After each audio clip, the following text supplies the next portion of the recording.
It's the Stock Car Steel SRI Motorsports Show, brought to you by Stock Car Steel and Aluminum and SRI Supplies.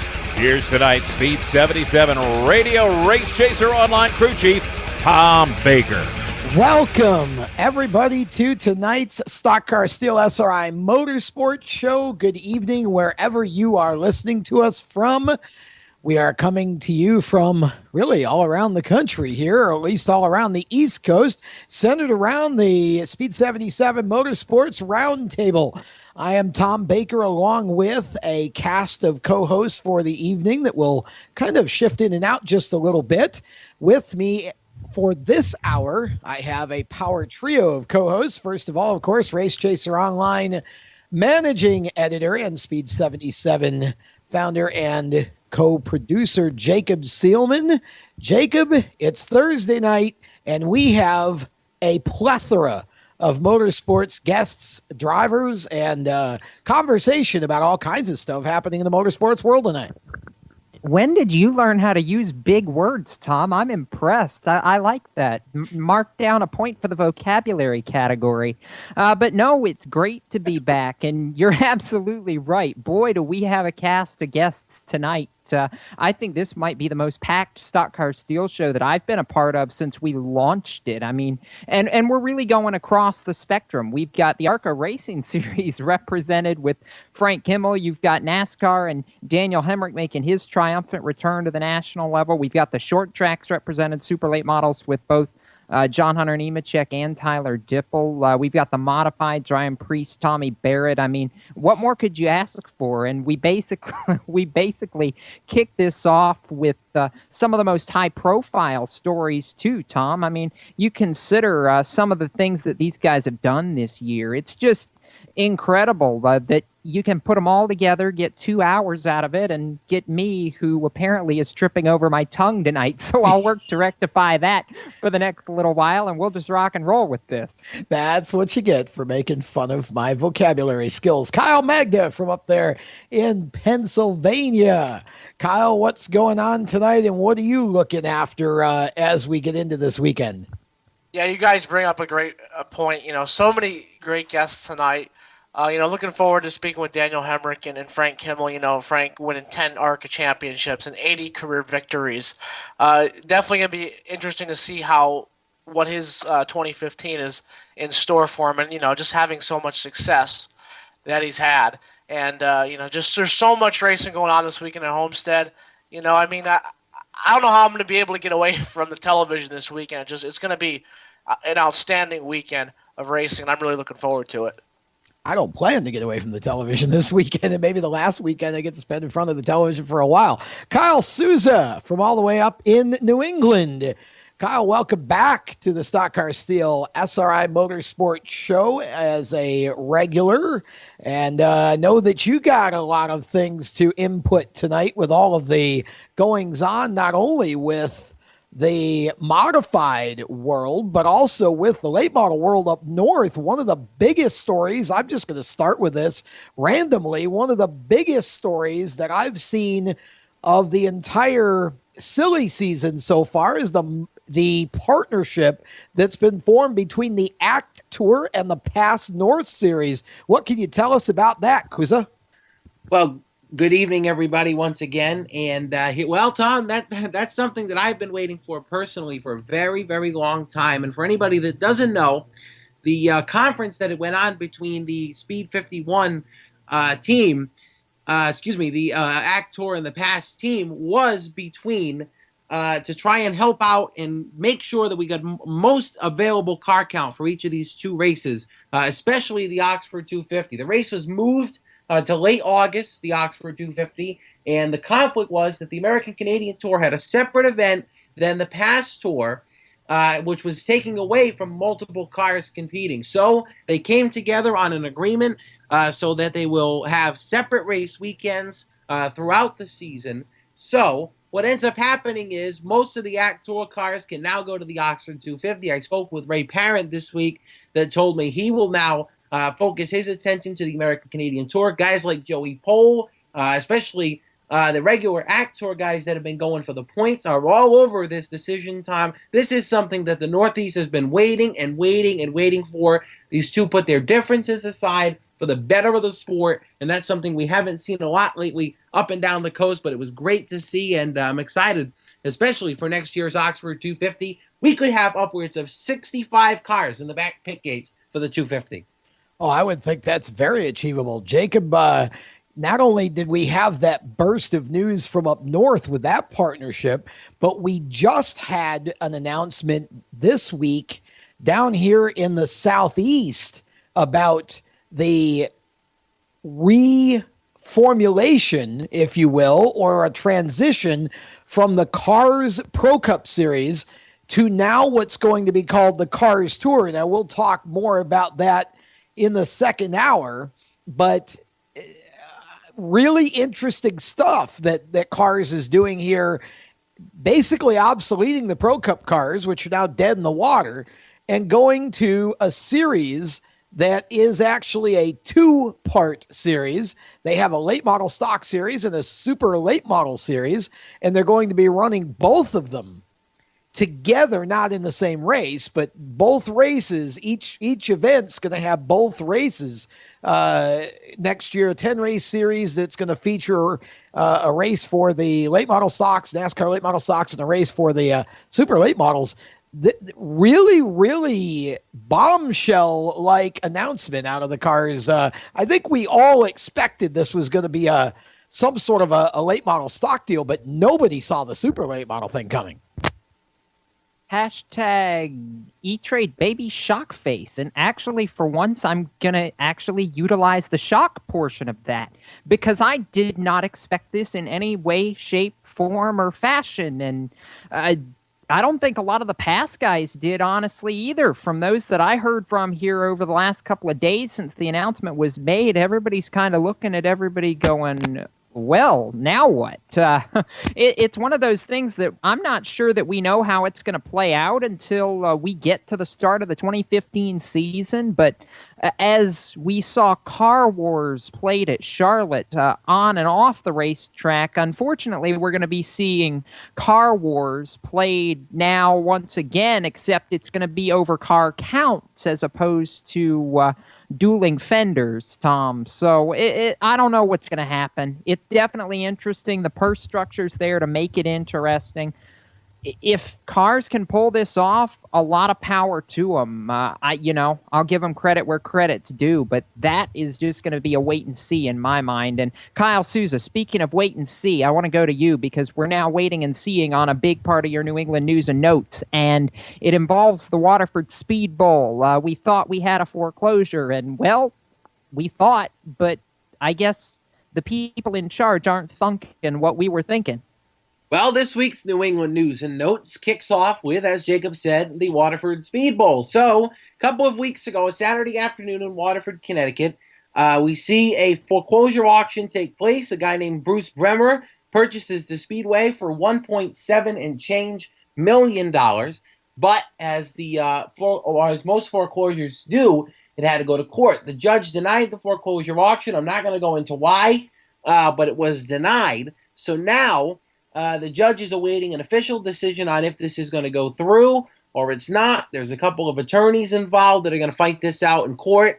For the sake of motorsports and for the sake of the Waterford Speed Bowl, it seems as if Bruce Bremer is going to do a fantastic job keeping this place together and renovating it, making it even better for the fans, the drivers, the crews, the staff, everybody together. So I think that it's important, Jacob, that we notice that this foreclosure auction is not completely done yet, and there's still a chance that this place does not become a speedway, Jacob, and that, unfortunately, is a large possibility at this point. Yeah, and that's breaking about rule number 3 on my top 10 list here in the motorsports industry, Tom. When lawyers get involved, it's just never pretty, and people wonder why I say that number 3 on my list is I hate lawyers, especially in motorsports. Well, lawyers in anything is never a good sign, but yeah, it's definitely one of those situations where it sounds like there are just a lot of conflicting viewpoints and conflicting ideas going on up there. And fortunately, when you can't come to agreement, sometimes that's where it goes. But I just hope they can find a way to keep the track open and keep it, build it back up and keep it thriving. I mean, that the Waterford Speedball's been around a long time, and it's really kind of a shame to see it in this sort of a situation. Yeah, Tom, we really hope that they can not rebuild the speedway, but renovate it.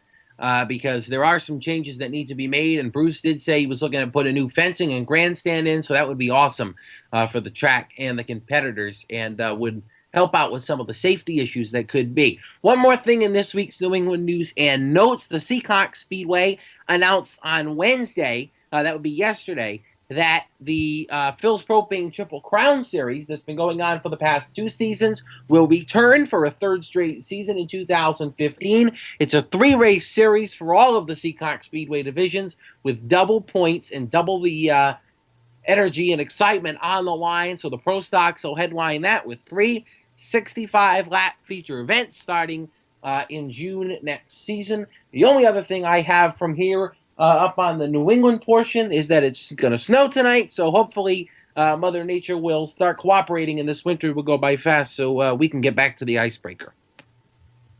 Yeah, there's a reason they call it the icebreaker right there, Kyle, because it snows and snows and snows, and we get to April and we're ready to get rid of it. Well, I hope that the snow that's supposed to pile up tonight isn't that much. I did drive by the Seacock Speedway today and saw that it was very cold. The pavement was very, very cold, and it's not racing weather. So hopefully the winter goes by quick. It does come quick, and it does go by quick normally. So let's hope that stays on, and we will break the ice at Thompson before you know it with what I think, Jacob, is going to be a stout Whelen Tour field. Speaking of the Whelen Tour, Tom, boy, up in our next segment, we're going to be hearing from one of them there guys that I think is going to be the candidate for the championship, and it would be his second if he can pull it off. I mean, he won 2 out of the last 3 North-South shootouts, and I think he could easily make that same numerology work for the Tour, and that's Ryan Preece, who we saw win in his first start in that Eddie Partridge number 6 machine. So kind of excited, and he's doing something a little bit different this weekend. He is actually abandoning Kyle from up there in the New England area, and he's going south, all the way south. Getting away from the snow is what he's doing.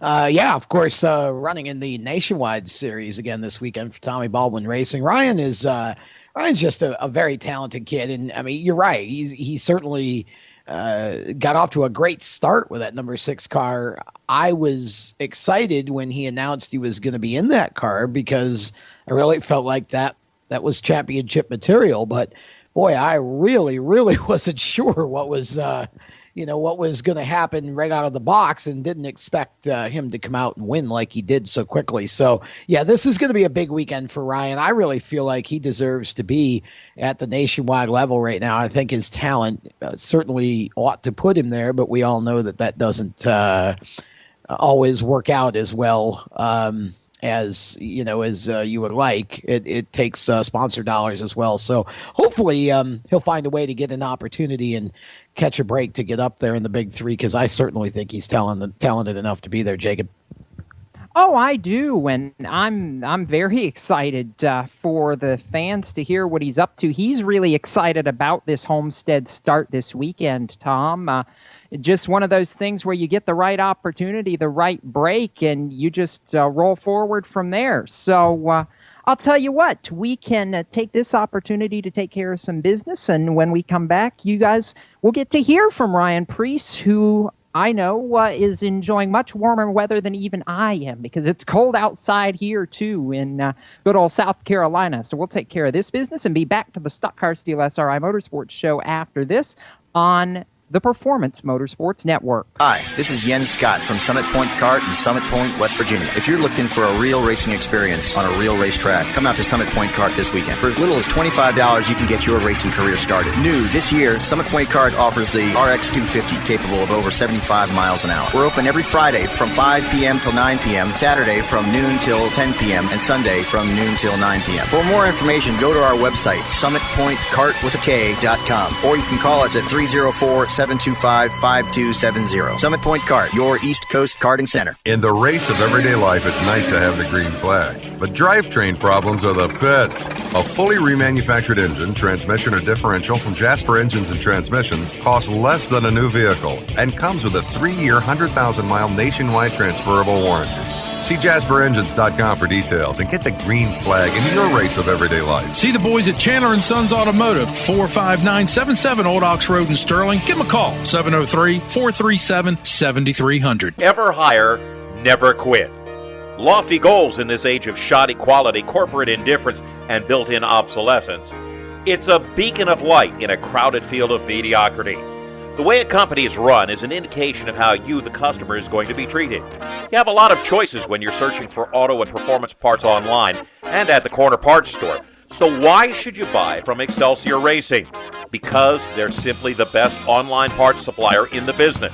If you're looking for selection, ease of ordering, cost, and prompt delivery, look no further. If you have a question, our customer service hotline, staffed by knowledgeable gearheads like you, will ensure that you get what you need to fix or mod your car or truck. With 1,000 suppliers, you're guaranteed to get what you need. First time, every time. Excelsior Racing. Excellence on the track. Excellence on the road. Excellence in customer service. Online at ExcelsiorRacing.com or call 502-909-2034. All I wanted to do was just pick up a guitar and sing praise songs. From IamSecond.com. Well, when I got to 17, I was playing in after-hours bars, just in a bunch of trouble. Grammy Award winner Michael W. Smith. Smoking that first joint and feeling so guilty about it. From there, it was LSD, and your compass sort of just like disappeared. I knew where I belonged. I just couldn't get out. I was very depressed. I went on the floor and just began to shake. And I was just weeping. I was weeping. And I just began to just cry out for God. 12:30 at night, on the linoleum floor of my kitchen, the God of the universe came and wept with me on that floor. I know where my hope lies. It's not being a rock star. I'm a son of the High King of the universe. Watch Michael's story at IamSecond.com. The Stock Car Steel SRI Motorsports Show continues now on the Performance Motorsports Network. And here's your host, Tom Baker. Welcome back to the Stock Car Steel SRI Motorsports Show. Tom Baker along with Jacob Seelman, Kyle Magda, and Kyle Souza. And right now we are getting ready to hear from Ryan Preece, who we were talking about before the break. And Kyle Souza, I know that you were on top of that story of Ryan signing with a 6 car as soon as it was happening. But I don't think any of us could have reasonably foreseen that he would bring that sucker down south and kick everybody's butt in the North-South shootout the way he did.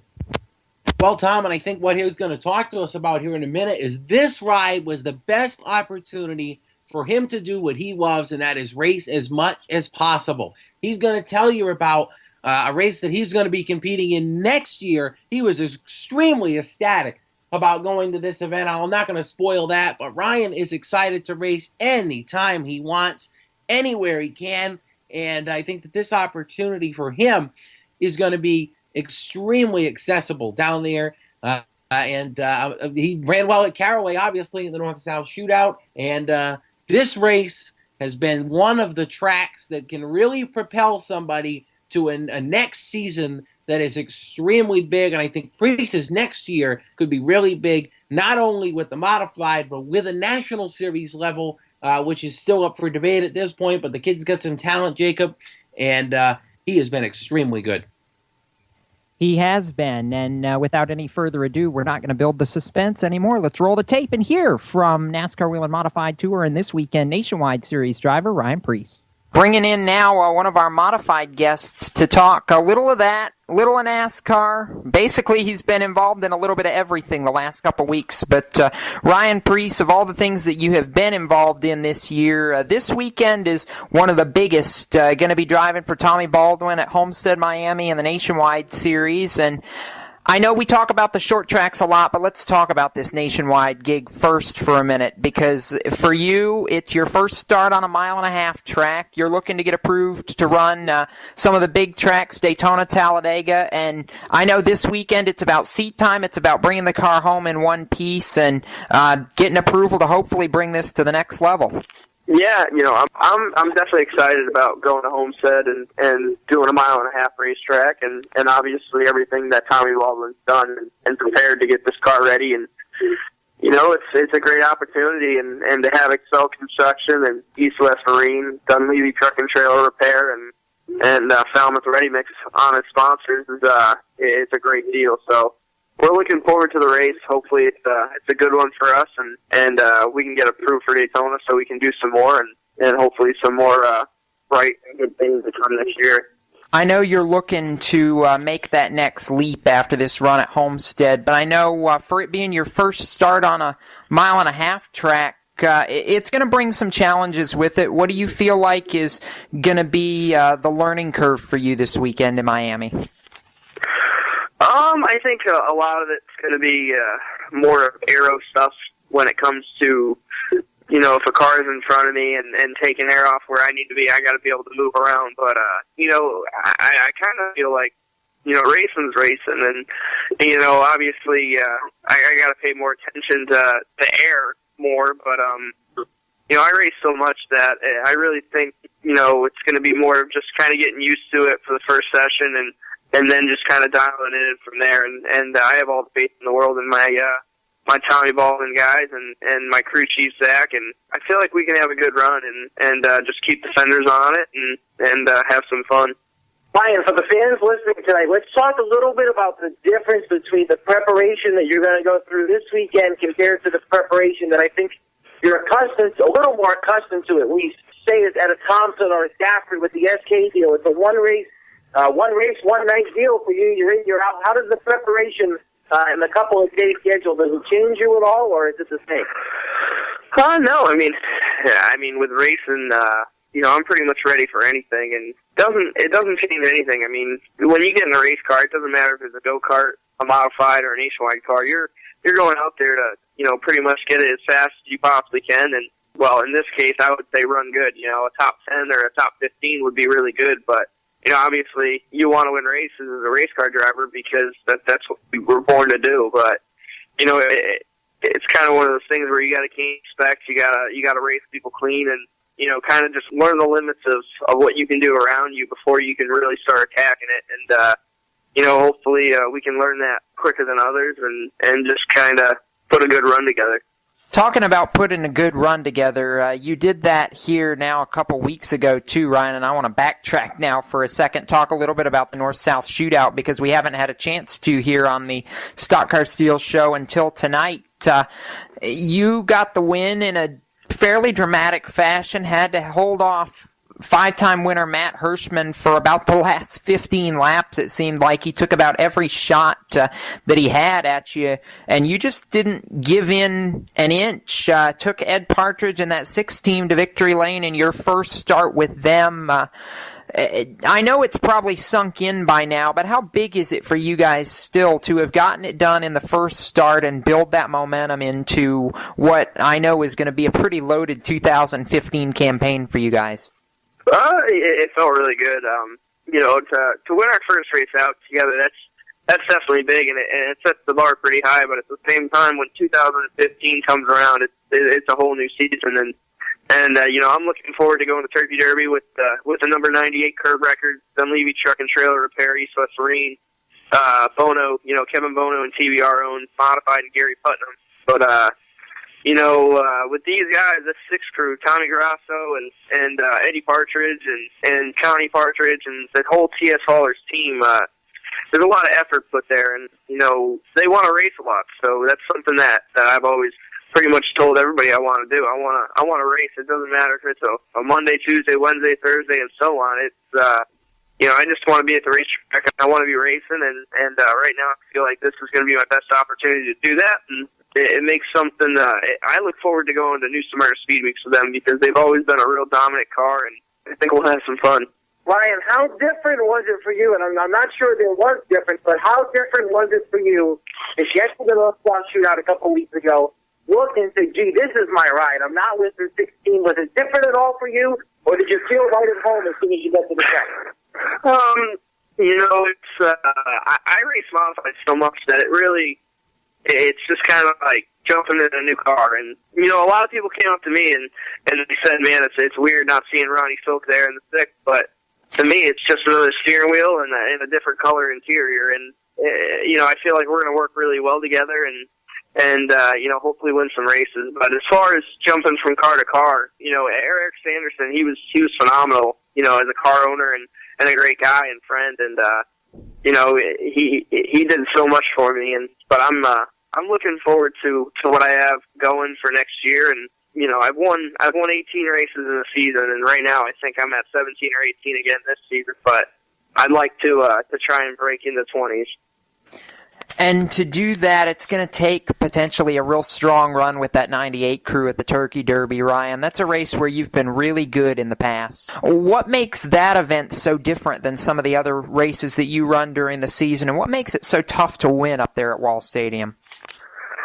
Wall to bull ring, man. I've always usually excelled at bull rings. The Wall, it's a different place. I mean, there's a lot of banking and it's really small. So, I mean, the usual kind of stop in the center of the corner and, pick up the throttle and go like you do at Riverhead doesn't quite work very well there. But, it seems like you got to really roll the center, and that's something I've always tried to do. And I feel like we're going to be really good this time we go around, and hopefully we can get it in victory lane.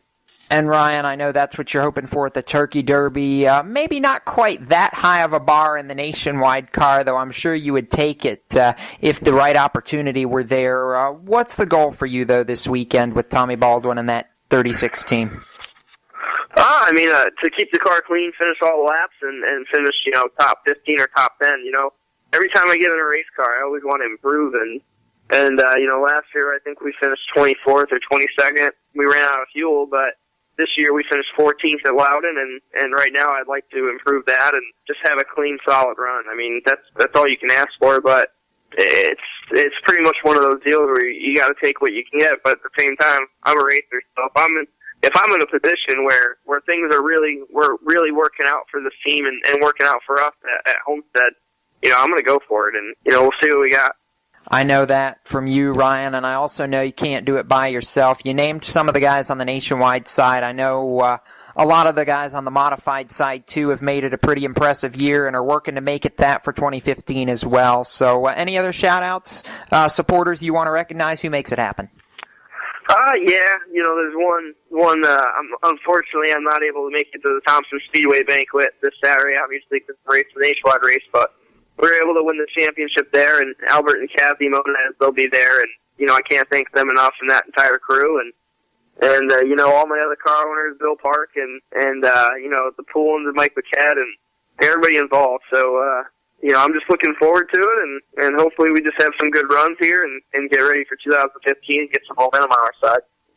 Well, we appreciate you taking a little bit of time out of your schedule to talk with us, as always, Ryan. Good luck this weekend at Homestead and at the Turkey Derby, and hopefully, if all goes according to plan, we'll be talking to you here in a couple weeks about maybe adding a win to that total for the season that you've got running.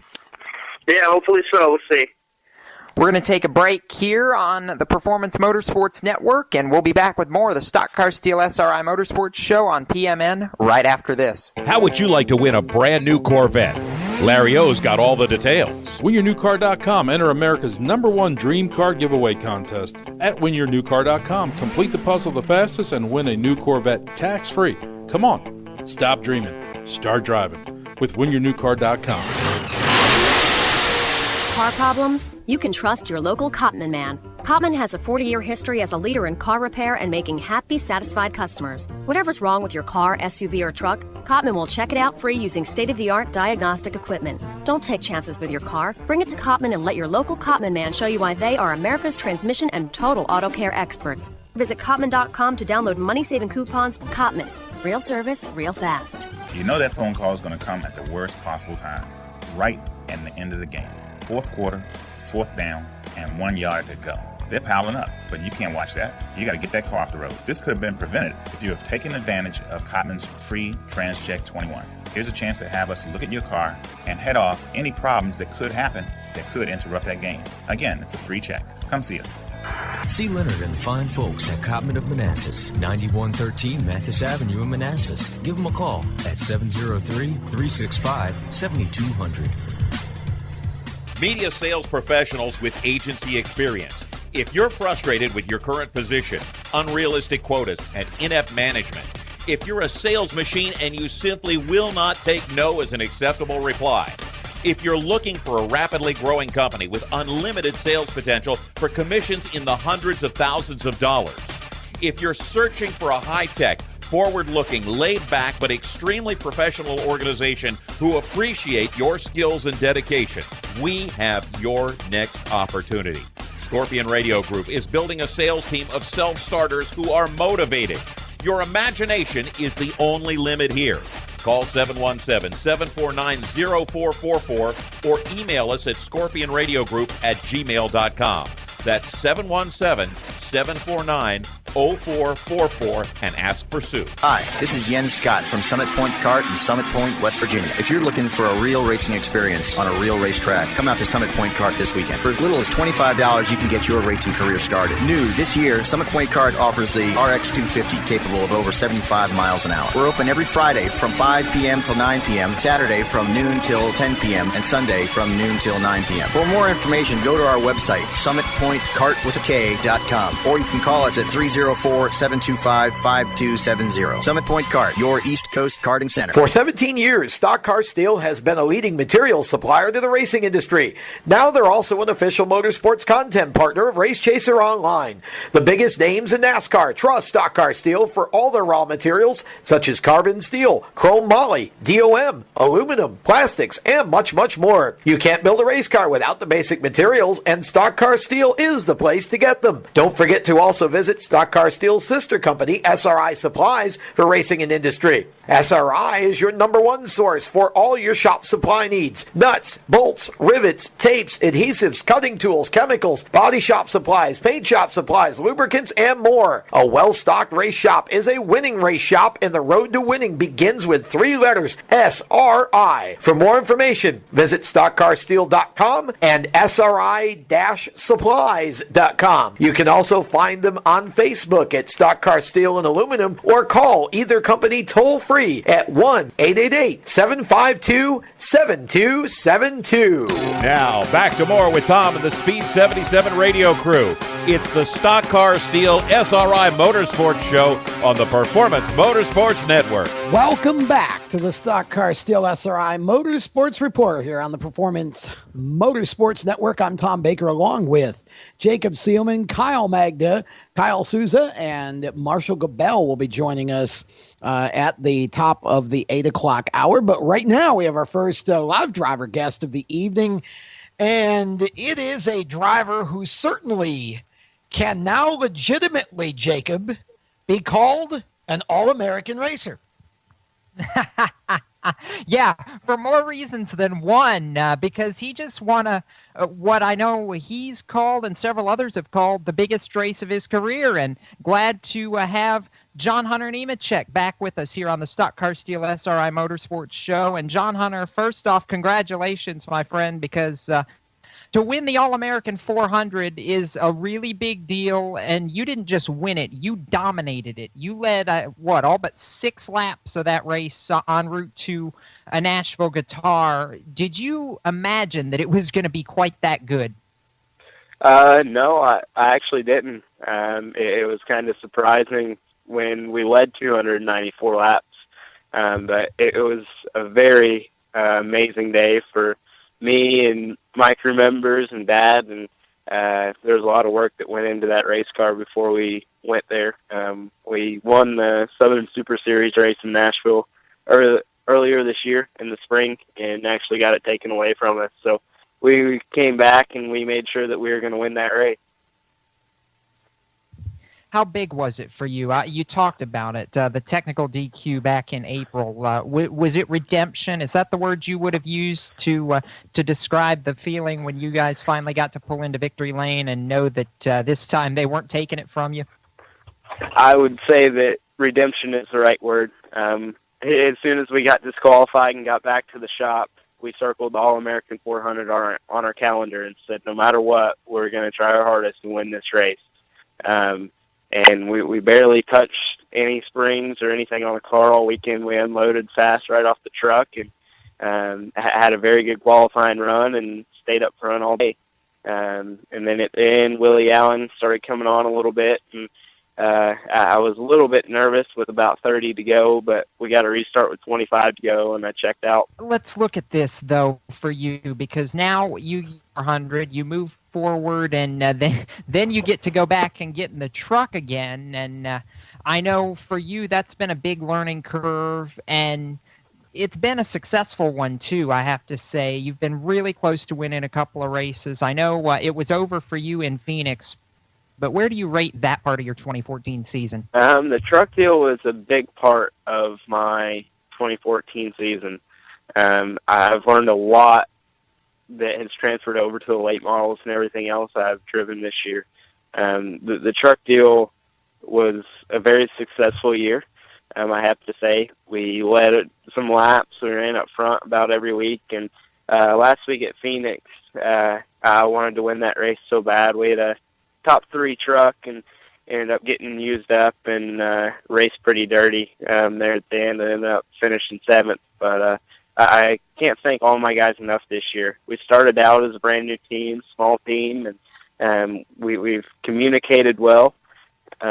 We've come to the point where we know what each other want when we get to the racetrack. So hopefully Dag can bring home the win, our only win this year in the truck this weekend at Homestead. Yeah, switching back from the short tracks and now to the road courses, John. I know you had 2 starts this year. You had one at Watkins Glen, Canaan East, not the result you wanted, and of course the one out in Bowmanville. What'd you think of road course racing for your first time out? Road course racing has always been fun. I ran the Allison Legacy car and won a race or 2 at the road courses that we raced at. And this year, Watkins Glen, we should have run a lot better than we did. We ended up blowing a motor in practice and blew a motor at the start of the race. And it was all internal. We had a piston brake. So that wasn't really the result that we wanted, but we went up to Canada. Had a little bit of a mechanical issue during qualifying and didn't get my fast lap in. So we started kind of near the back, passed a lot of trucks, and ended up having a wiring harness melt on me. So definitely not the finish that we wanted there either. So this year I haven't had very good luck at road courses. I've had both DNFs at both of them. So I'm really liking the ovals this year, but hopefully I can say I love everything next year. I know that I think that's the goal of just about anybody that sets foot when you get to that level in NASCAR, John Hunter. Your season, obviously, it's had a lot of highs, some lows, yeah, but definitely you've made a lot of progress this year. Is there anything you would have done differently looking back on it, especially in the truck series? I mean, I think back to Gateway, I think is the one that I would have circled as a race where I really thought you had it, and it just kind of slipped through your fingers. Is there anything that you guys are looking to do differently moving forward to be able to seal that deal, or is it just a matter of the circumstances now?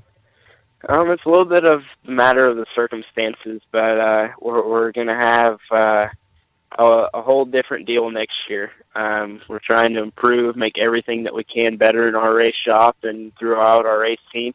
There's a bunch of changes going on right now as we speak. So hopefully next year we'll have the group to beat. Hopefully we'll be the next KBM. It's going to be hard to do, but I think if we win some races, we'll be up there.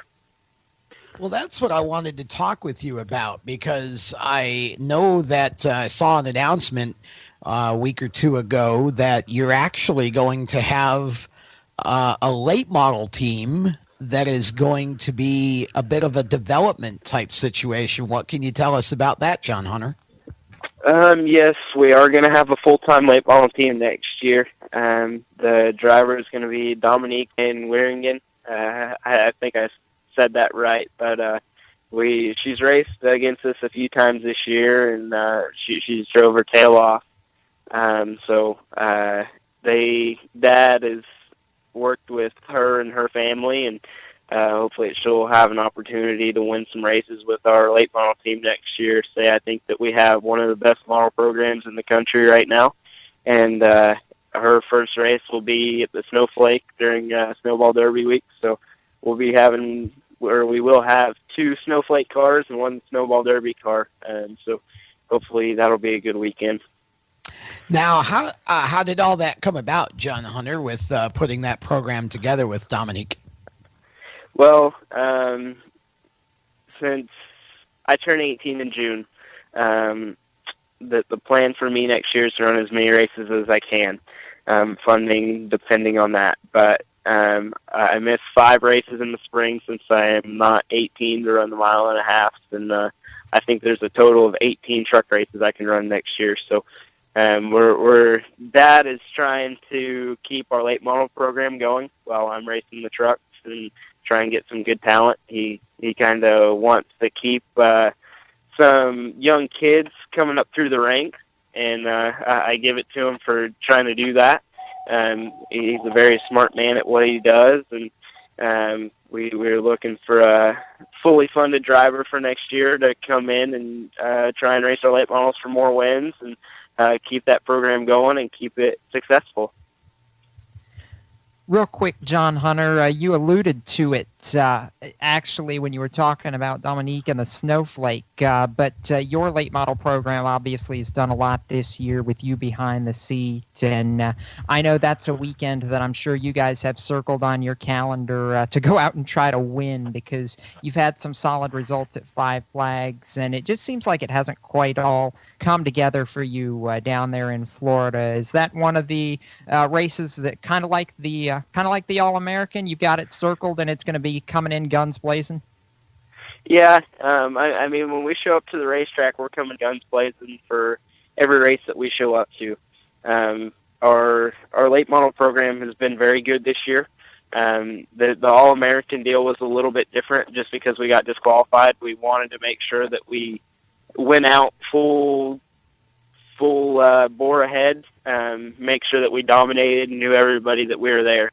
Now, going down to Pensacola for the Snowball, it's very hard to dominate that whole race, but I think that we can do it, and I think that we'll have a very good shot for a win. I've run second down there in the Snowflake car, and I've run 5th and 10th down there in the Snowball Derby car. So we actually built a new car for the Snowball Derby, a special Snowball Derby car. So we'll see what it has in a couple weeks. Well, that's certainly a race that everybody wants to have, or a trophy that everyone wants to have on their mantelpiece, and a race that everyone who runs any kind of late model, super late model, wants to win for sure. John Hunter, have you had a chance to pinch yourself yet? I mean, this really has been quite a season for you, not only with the success in the late model and winning the All-American, but also the time in the truck and really elevating yourself to the status of a driver who I think is starting to be on more and more short lists as a driver with a real future in the sport, which those of us who have watched you race since the Allison Legacy Series always thought you had. But have you had a chance to really stop and sit down and think about all that you've learned and all that you've been able to do and accomplish this year? Because it's really been quite a year for you. Yeah, there's been a little bit of time that I've been able to sit down, but it's been such a busy year between late models, trucks, and everything else going on at the shop, trying to finish school and everything else. So really, I haven't had a time to look back on it, but I mean, it's been a very great year. I'm very blessed to have Sid and Donna Malden, our truck owners, come in with me on the truck deal and believe in me and all the sponsors that we had this year. But the All-American 400 win still hasn't set in fully. It was an awesome race to win, and it was an emotional victory to come back to. But that feeling still hasn't set in. So we still have one more race left this year, and then it'll be looking back on the season and trying to make everything better. Everything that we do, we try to progress and make everything better, and that's what we're here to do. Well, we got about 30 seconds or so, John Hunter. Quick chance to give the shout-outs where they belong. Yeah, I can't thank Sid and Donna Malden and McDonald, DAB Constructors, everyone that came on board this year, and say my dad, everyone that puts work into all these trucks and everything else. So can't thank everyone enough. Well, John Hunter, we certainly appreciate the opportunity to talk with you this evening, and congratulations on a great win. That was just the All-American is one of those staple races. Again, if you're a late model racer, you want to win it, and you did. And just a great run for you, and good luck the rest of the way here with what you got going over the next month or so. And of course, the Snowball Derby and the Snowflake and all of that. And we'll hopefully be talking to you again soon after another big win. Yes, sir. Thank you guys for having me. All right, that's John Hunter Nemechek, and we are going to take a break here on the Stock Car Steel SRI Motorsports Show. Stay with us. We've got much more still to come. You're listening to the Stock Car Steel SRI Motorsports Show on the Performance Motorsports Network. How would you like to win a brand new Corvette?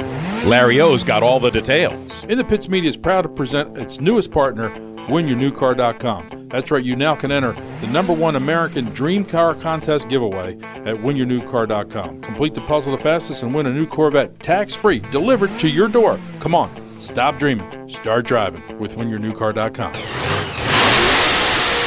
Car problems? You can trust your local Cotman man. Cotman has a 40-year history as a leader in car repair and making happy, satisfied customers. Whatever's wrong with your car, SUV, or truck, Cotman will check it out free using state-of-the-art diagnostic equipment. Don't take chances with your car. Bring it to Cotman and let your local Cotman man show you why they are America's transmission and total auto care experts. Visit Cotman.com to download money-saving coupons. Cotman.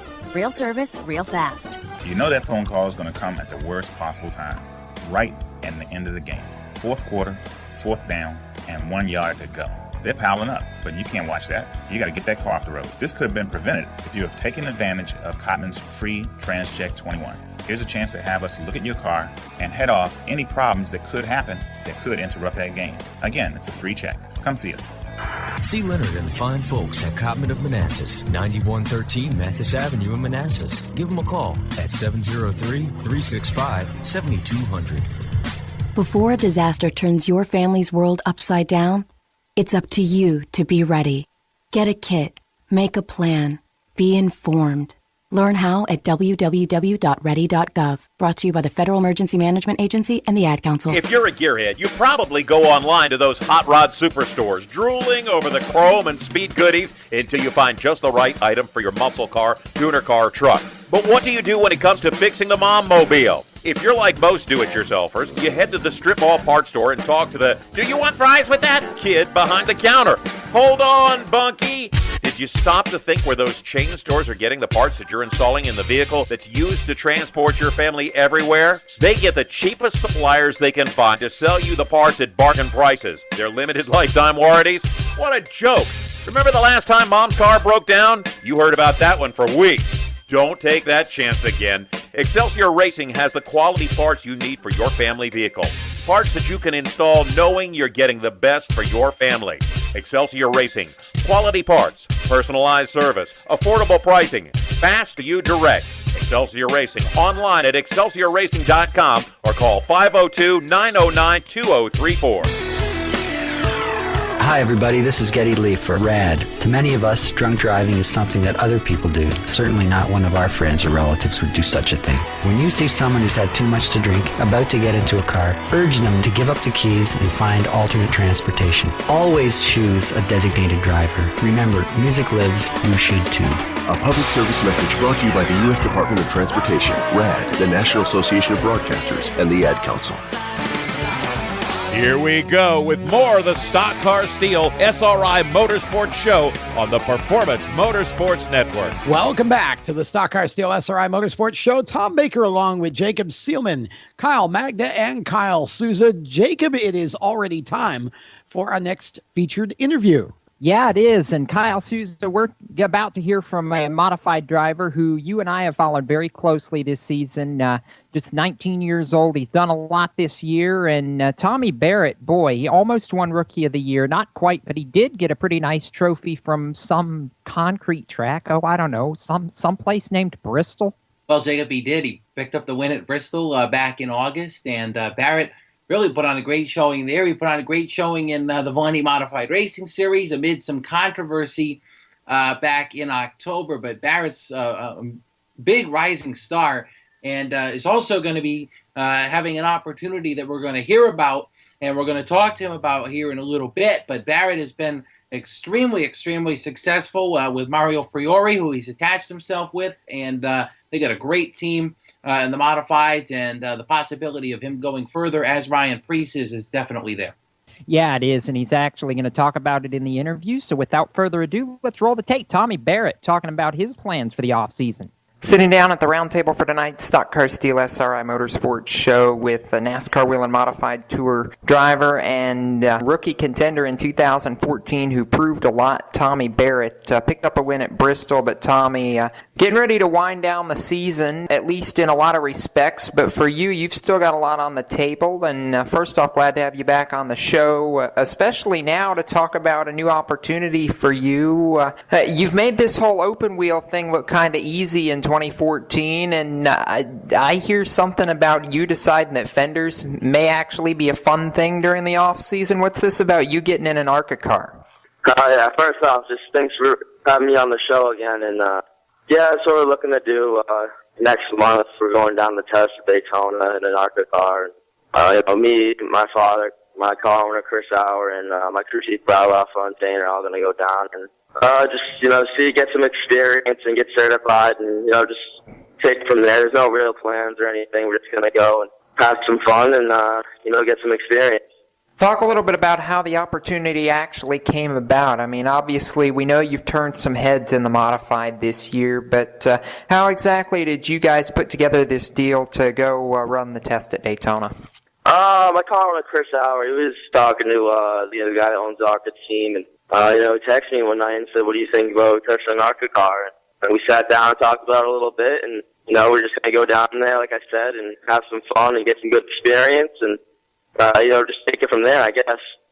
Looking at this for you, I want to backtrack now for just a second, because before we get to what you're doing in the future, obviously, got to take a chance to look back at what, for you, I think has to be classified as a pretty successful 2014 season. And I know it's not quite over, maybe one or two more things to do before you officially look at everything that's going on for 2015. But looking back on it now that you've basically got this first full year, I will say in the big leagues of the modifieds under your belt, success, where do you rate it for you as far as 2014? I know obviously the win certainly has to put at least some of the second half of your season pretty high regard there.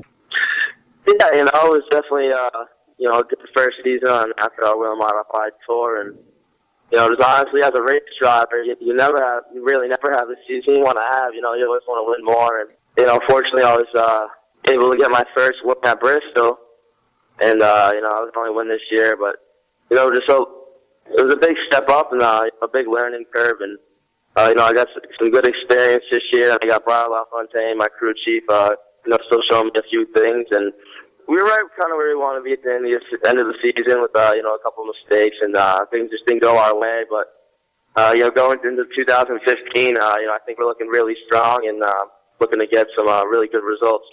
I know, obviously, you talked about the learning curve. You stepped into a car this year that I guess gave you some pretty big shoes to fill with you taking over for Mike Stefanik, who is heralded as one of the best to ever set down in a modified. Looking at that, did you really have any expectations put on your shoulders going into this year, or was it fairly loose between you and the team, knowing that it wasn't going to be quite to that level right away? I wasn't really thinking it like that, and there was no expectations. We just, we just want to go out there and run good and get some good finishes and also some wins, and We got one big win, but next year we're definitely looking for a few more wins. I know you were fighting hard, obviously, in a tight rookie battle for most of the season. Was that tough on you at all, not being able to bring home the Rookie of the Year award? Because I know, despite the win, that was really one of the big goals you guys had set, and to miss out on it at the end, be so close to it, I have to imagine it leaves you guys just wanting that much more for next year. Yeah, it was kind of a bummer we didn't get it, but. We started off the season with a couple of DNFs that just absolutely killed us, and that's how Timmy got ahead of us, and we were catching him at the end of the season, but it was just too much. And Timmy, he's a great driver, and he definitely earned it. So congratulations to him, and we're definitely going to come back in 2015 and be even stronger. 2015, I know, back on the modified side of things, obviously you're exploring your options elsewhere as well. Have you guys shaped up what all that's going to look like for next year? I haven't heard much of anything changing as far as the 22 ride, so we have to assume going to see you back on the tour in that car next year? Yeah, that's the plan. We haven't really sat down and talked about exactly what we're going to do for our schedule and where and what we're going to race. But, I'll be back in the 22 and I'll be with Chris Albert. And I just can't thank him enough for the opportunity, to let me drive his car.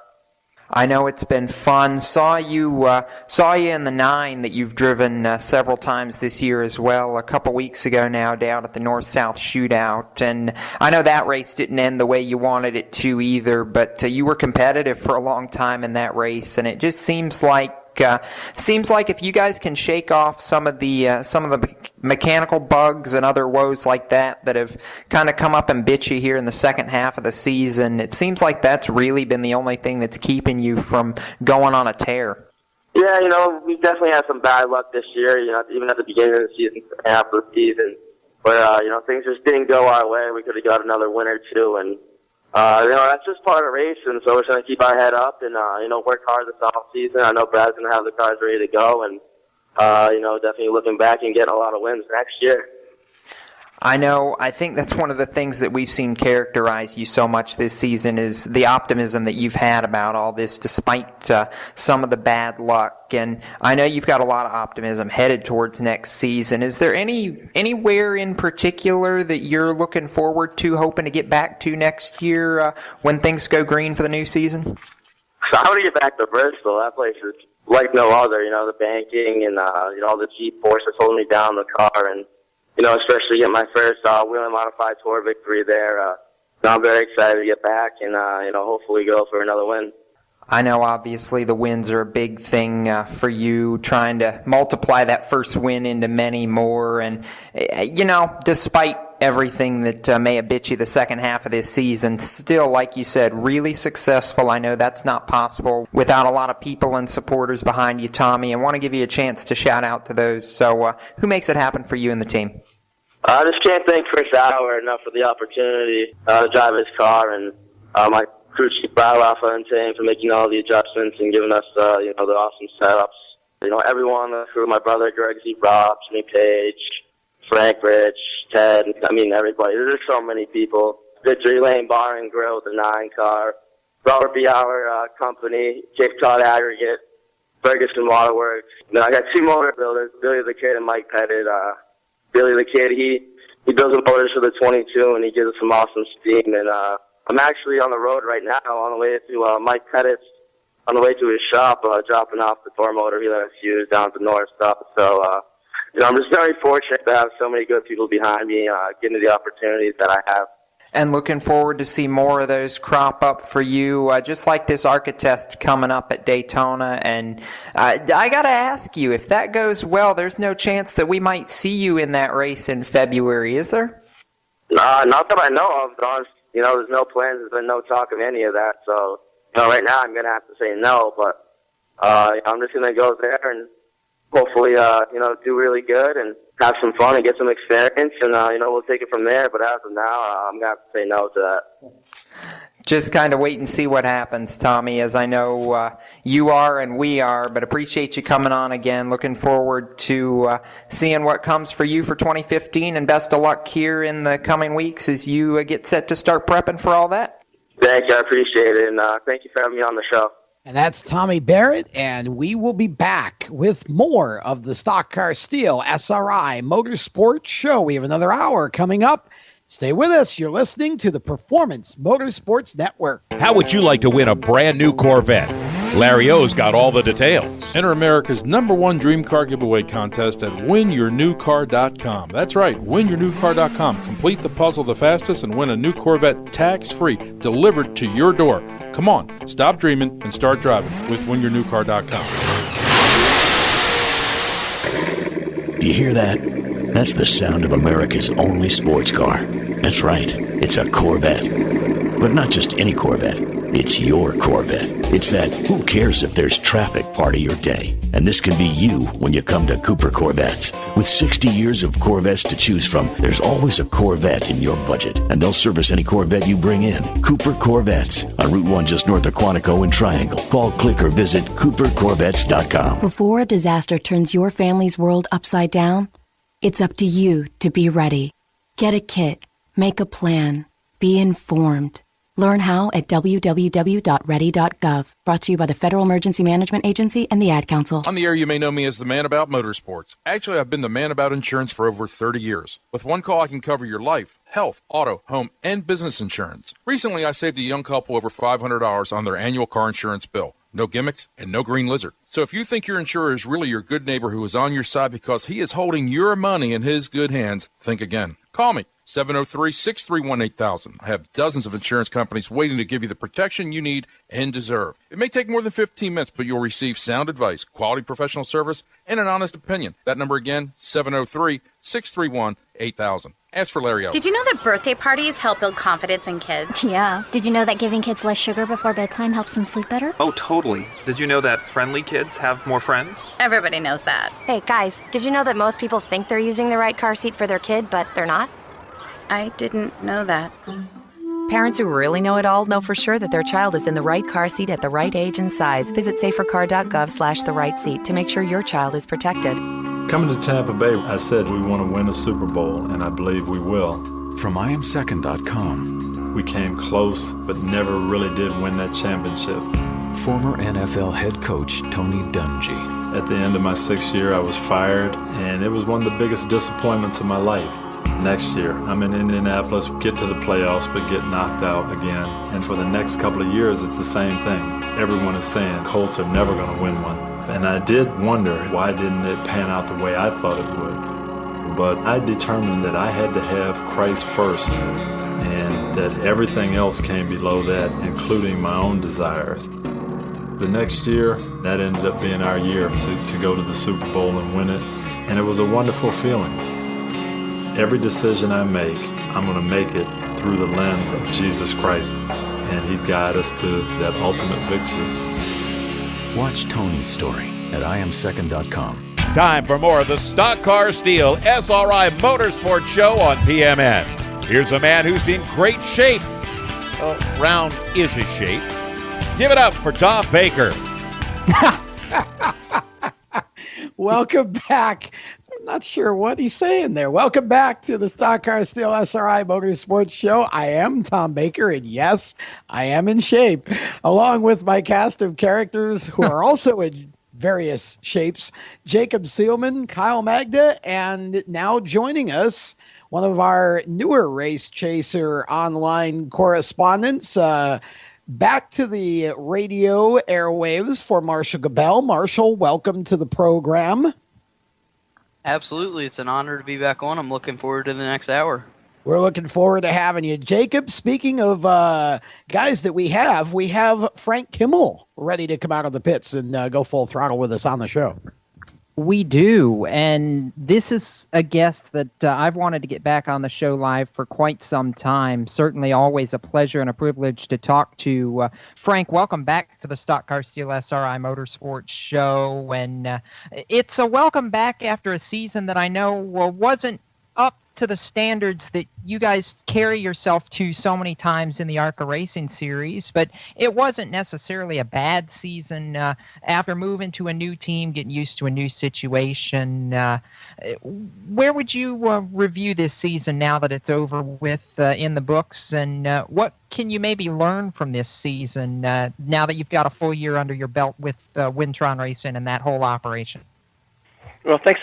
First of all, thanks for having me on. And yeah, we did have a good year this year. Not great by any stretch. I'm going to call it barely average. Coming out fourth in the points, we really felt like that going into the last 3 or 4 races, we had a good shot to run third, and then had 2 uncharacteristic DNFs with a broken rear end housing at Salem, and then getting into a crash at Kansas.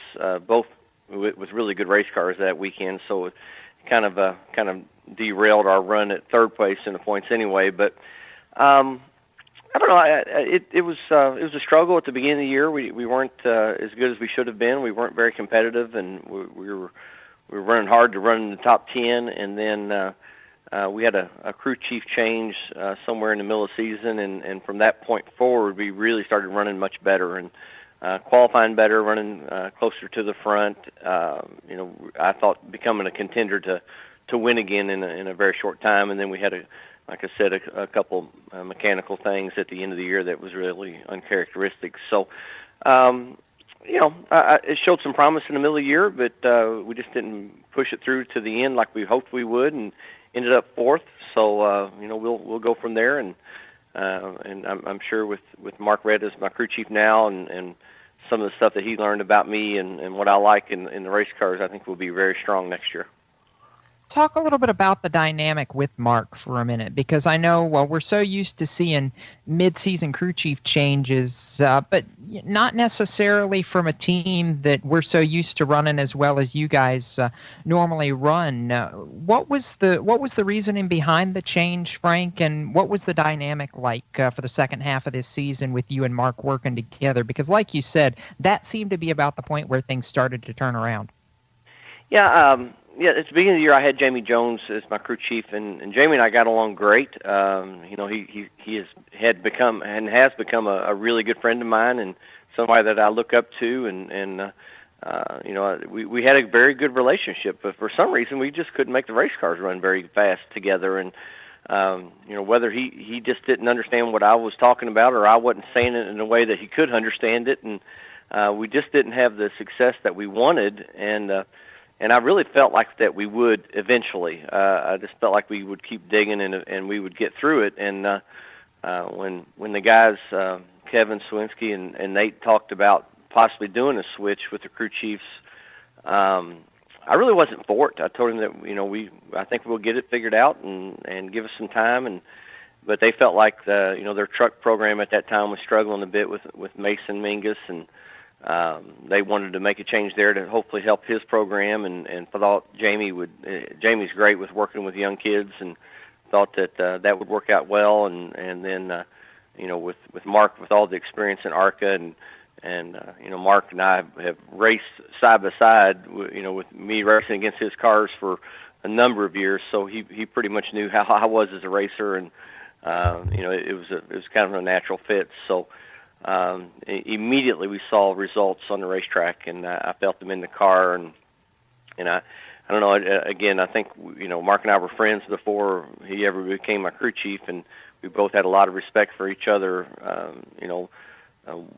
whether we were racing against each other's cars or whatever. So it was just a good fit, and he and I got along well, and I think that we can build upon that for next year. Frank, now that the season is over, how did you feel 2014 was different for you after moving to Wintron Racing this season?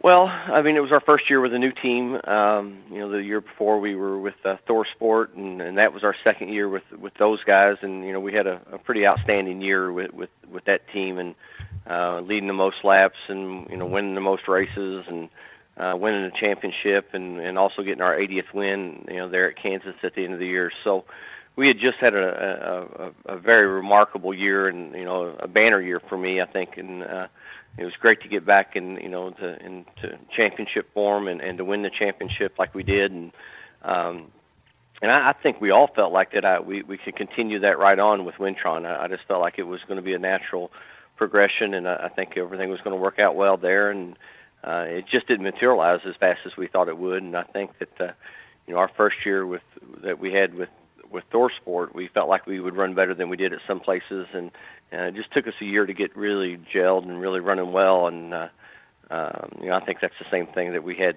here at Wintron also. So the guys are full steam ahead and are ready to start improving on our race cars, and hopefully we'll go out next year and be very strong.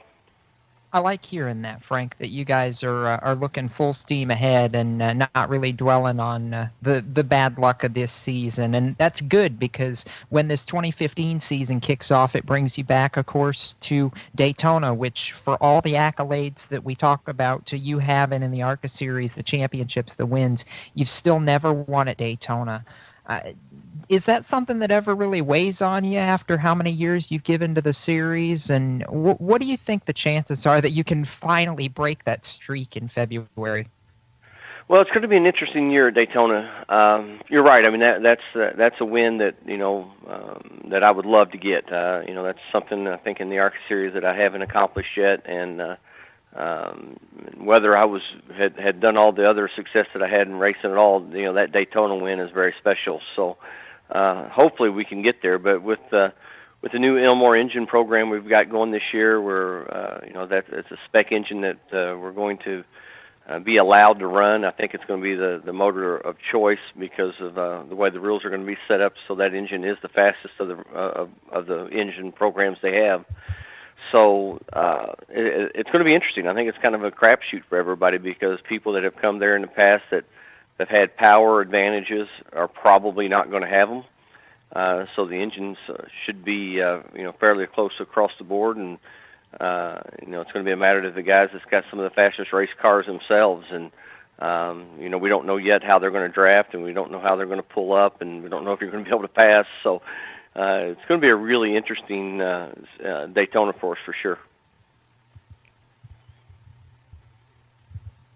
Frank, of course, the announcement within the last couple of weeks about the new car. What do you think the new car will do in the ARCA series this season, and what are you looking forward to? Well, the new car is an option. It's something that we don't have to run immediately, which is good because of the expense of it and of a changeover. And I don't think we're going to be allowed to run it on the mile and bigger tracks anyway. So it's all for mile and smaller type racetracks. So I'm sure that we will build one and start trying to figure out exactly what it's going to be. I don't know how much advantage they're going to give to the car as far as weight, because aerodynamically it's not going to be as good as the cars that we have now. So I'm sure they're going to have to make some provisions to try to make the cars even and equal. And as soon as we feel like we have a good handle on that car and we think it's an advantage, we'll be taking it to the racetrack for sure. So I don't think you'll see a flood of them at first, but I'm sure that they'll start trickling in by the end of the year. Frank, of course, you have the long storied ARCA career, and you have 10 championships. What have you felt of seeing drivers, younger drivers, coming up and through the sport and then moving on to the higher ranks? Well, I mean, that's what ARCA's become. When I first started running ARCA, you had the names like Keselowski and Venturinis and the people that had been in ARCA for a long time, and really that kind of made it their home. And you don't see that anymore. You see these teams coming in, and the families with the sons that are up on the wheel and ready to go racing, and they're eligible to get in a Venturini prepared car or a Cunningham car or something like that can go out and win. So they have a lot of success right off the bat, and we've seen some that do really, really well and move on and have been making their marks as they move up. So the trick is the timing and the amount of funding they have to move forward, and it just gets more expensive every step you make. Frank, real quickly, I know obviously we documented this season not what you expected, but like you said, still a lot you can learn from and apply towards next year. Any changes that you can expect, or is it going to be pretty much the same crew, same gig at Wintron next year? I think everything's going to pretty much stay status quo. We're currently actually in negotiations with Menards and Ansel, trying to, of course, get our sponsorship program back together. And we were on the end of our third-year deal, and hopefully we can get all that re-signed up, and everything there will stay the same. And then, with Kevin and Nate and Mark and all of us, I have to sit down and discuss what we need to do to improve, and everybody go at what they're going to be good at, and hopefully improve on everything that we can do. And then, the performance on the racetrack will get better. And I think you just hit on about everybody that goes into making the deal happen right there too, Frank. Any other names real quick that you want to thank? Well, just everybody over the years that's helped us. It's been I've had a great career, and it wouldn't be possible without the people that's helped us over the years. So just hope to continue to build on it and get back in the victory lane this year. And we appreciate you taking some time to talk with us here on the Stock Car Steel SRI Motorsports Show. Best wishes as you head into the off season, and we know we'll see you on track for the Daytona test here before we kick the season off. All right, guys. Thanks for having me on. I appreciate it. That is Frank Kimmel. We're going to take a break here on the Stock Car Steel SRI Motorsports Show, but there's a lot more conversation ahead from Tom, Kyle, Marshall, and myself. We'll be back with more right after this on the Performance Motorsports Network. How would you like to win a brand new Corvette? Larry O's got all the details. WinYourNewCar.com. Enter America's #1 dream car giveaway contest. At WinYourNewCar.com, complete the puzzle the fastest and win a new Corvette tax-free. Come on, stop dreaming, start driving with WinYourNewCar.com. We're growing like crazy and need account reps who know their way around agencies, the internet, and social media. Got connections? Or do you know how to get to the decision makers? Are you fearless? We need you. Internet radio, or as we call it, wireless mobile radio, is rapidly becoming the place to be with almost limitless income potential. So contact us to get involved with the fastest growing professionally produced group of internet radio stations in the world. Your imagination is the only limit here. Call 717-749-0444. That's 717-749-0444. Or you can email us at scorpionradiogroup@gmail.com. You want to ask for Sue. You hear that? That's the sound of America's only sports car. That's right. It's a Corvette. But not just any Corvette. It's your Corvette. It's that who cares if there's traffic part of your day. And this can be you when you come to Cooper Corvettes. With 60 years of Corvettes to choose from, there's always a Corvette in your budget. And they'll service any Corvette you bring in. Cooper Corvettes on Route 1 just north of Quantico and Triangle. Call, click, or visit CooperCorvettes.com. You wouldn't trust your taxes to an uncertified accountant, so why trust your vehicle to an uncertified technician? When you have to take your car into the shop, look for the blue and white ASE sign. That ASE blue seal means the shop employs technicians certified by the National Institute for Automotive Service Excellence. ASE certification is proof that technicians have the knowledge and experience to fix your vehicle right the first time. For more information on finding an ASE Blue Seal of Excellence facility, visit the website at www.ase.com. My very first movie, it was called British Terabithia, and that was a film that a lot of kids loved.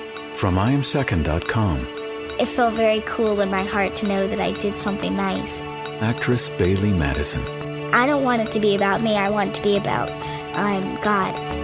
Even though you have an earth father, he is your father, that you can say to him, God, I'm not feeling too well today. Or if it's just, little things like, I feel homesick, or I need you, Lord. I need to feel happiness in my heart. The most important thing is you have to have hope. You have to have faith. God is with you, and God is with you every step of the way. If you give yourself to God and you say, I'm ready to commit myself to you, you will know that God is watching you. He looks out and he goes, I'm very, very happy with what you just did. My name is Bailey Madison, and I am second. And now, back to the Stock Car Steel SRI Motorsports Show with Speed 77 Radio's most follically challenged host, Tom Baker. First my size, then my hair. You'd think I wrote those liners. Welcome back to the Stock Car Steel SRI Motorsports Show. Tom Baker along with Jacob Seelman, Kyle Magda, and Marshall Gabel. And you know what, Jacob, we talked about this in the first hour, but we didn't really get the chance to get too deeply into it. And I want to touch on it while we have a few minutes here before our next guest, Daniel Hemrick, comes on at 8:30. But Jacob, the Cars Pro Cup Series made an announcement this week down here in the Southeast that they are actually killing the Pro Cup Series. It is dead as of now, officially dead and buried, and will be replaced by not one but two late model series that will comprise the new Cars Tour. We will have a NASCAR late model stock series and a super late model series that will run on the same racing card at each event. They will not be running together in the same race, but it will be two races on the same card. So what you essentially will have is two series or two different racing series under one sanctioning umbrella that will run 10 events in 2015. Boy, Jacob, I don't know. It just, I love the idea of this. I just don't know if we have enough cars, no pun intended, in this area to support it. Well, first off, in regards to the Pro Cup cars, dun, dun, dun. Yes, they're very dead. They're very gone. And second, this is the part where Brad Keselowski's comment about Car Wars kind of comes back into play here. And I know there's a lot of people kind of shaking their heads going, no, I got news for you guys. You're a little bit naive here. Let's look at this. I mean, the late model stock car series, I can see that doing something. There's not a touring series for that breed of cars since the old UARA tour, which I still very fondly miss, went away back at the end of 2013. However, on the super late model side, guess what? There's already a touring series. It's called Pass. We'll talk about that a little bit later. But, when you start talking about split fields, it's a sore topic for a lot of people, and that's because we've seen it happen way, way, way too much in recent years, Tom. Splitting fields doesn't ever work. Ever. When you take X number of cars and have two series, I know they say they're trying not to schedule against Pass, but as you and I have learned in the past, that's not always possible. When you have A and B and only X group of cars, sooner or later, you're going to have some cars that go with one or the other. It's never going to work out where you get all those cars to both events. It just, no. Well, that's exactly the problem is even if you stay off of each other's schedules, what happens is you get drivers that feel they have to pick one or another because of points or whatever. And if we go crash the car at the other series, then we won't have it for this next series race at this series over here kind of thing. And you get your, we're loyal to this guy. Well, we're loyal to the other guy sort of thing. So that's exactly the problem is you don't get drivers very often to support both, even when they're not scheduled against each other. And, the past series, it has been doing pretty well here in the South. And, you get to 20, 25 cars a race. That's a good field for a late model race. And of course, when they run certain events, like the events at Hickory, they seem to draw more cars. That's one of Pass's biggest tracks. But I don't know. I think I agree with you on the late model stock side, although there are rumors that UARA Star Series is coming back in 2015, but we haven't seen any official announcement about that. And I would think, honestly, this announcement by Cars would be a bit of a potential discouragement for the same reasons that we're talking about with the super late model side of this. When you have two competing series and only X number of cars, and you say, well, maybe more people will build cars, and that may happen, but it still amounts to splitting the field. And then if you get a rain out and you try to reschedule the race and whatever, it just makes it very complicated to to try and run two big series like this in the same part of the country. I don't know. Going to be interesting to see how it works out.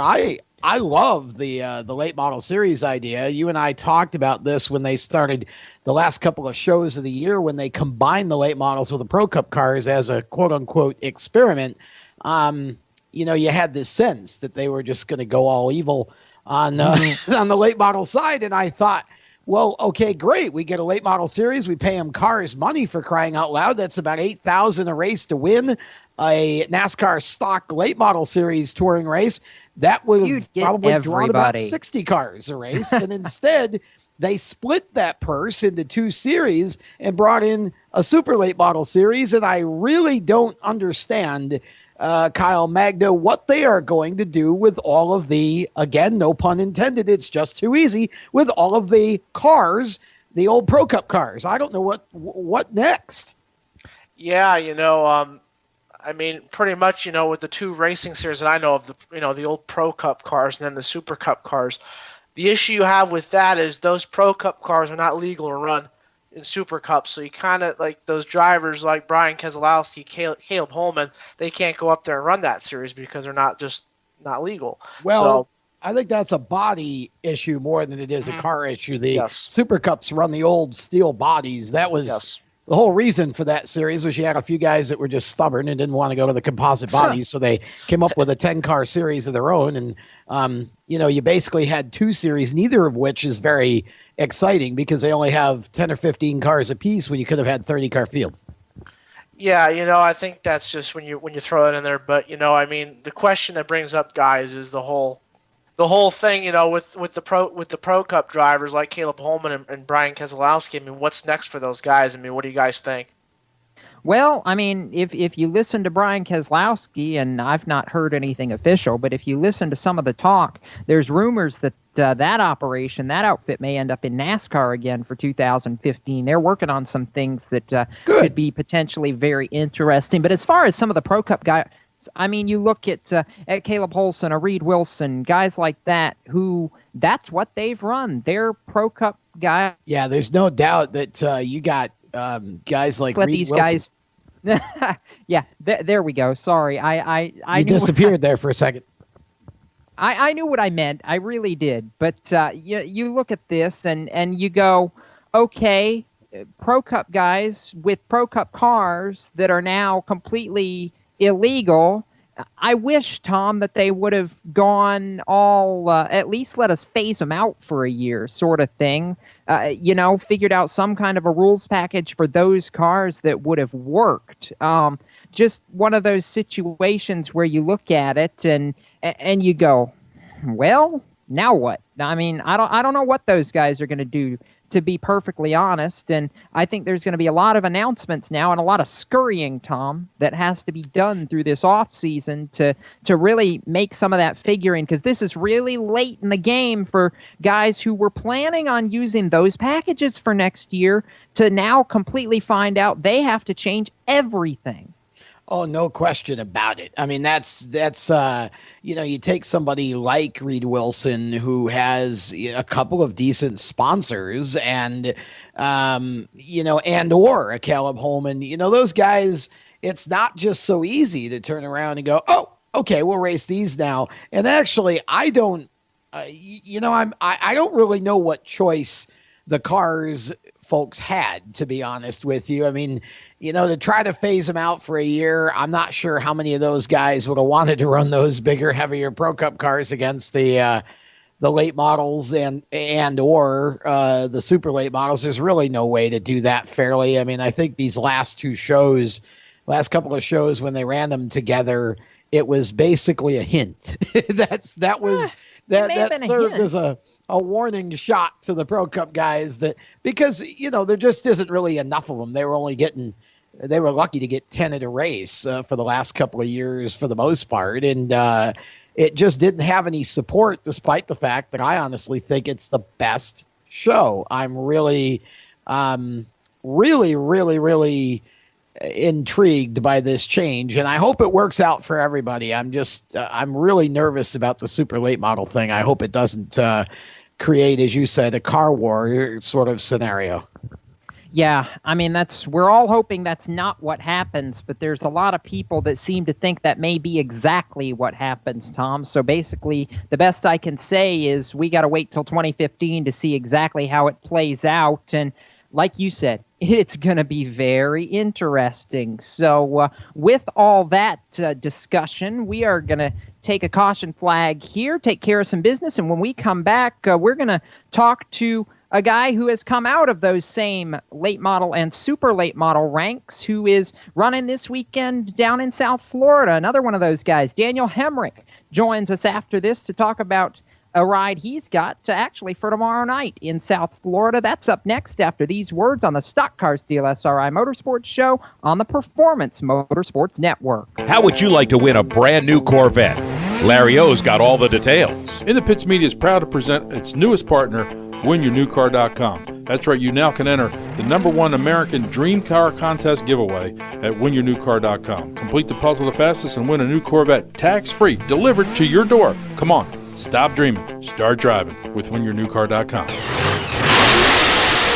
Did you know that birthday parties help build confidence in kids? Yeah. Did you know that giving kids less sugar before bedtime helps them sleep better? Oh, totally. Did you know that friendly kids have more friends? Everybody knows that. Hey, guys, did you know that most people think they're using the right car seat for their kid, but they're not? I didn't know that. Parents who really know it all know for sure that their child is in the right car seat at the right age and size. Visit safercar.gov/the right seat to make sure your child is protected. Brought to you by the National Highway Traffic Safety Administration and the Ad Council.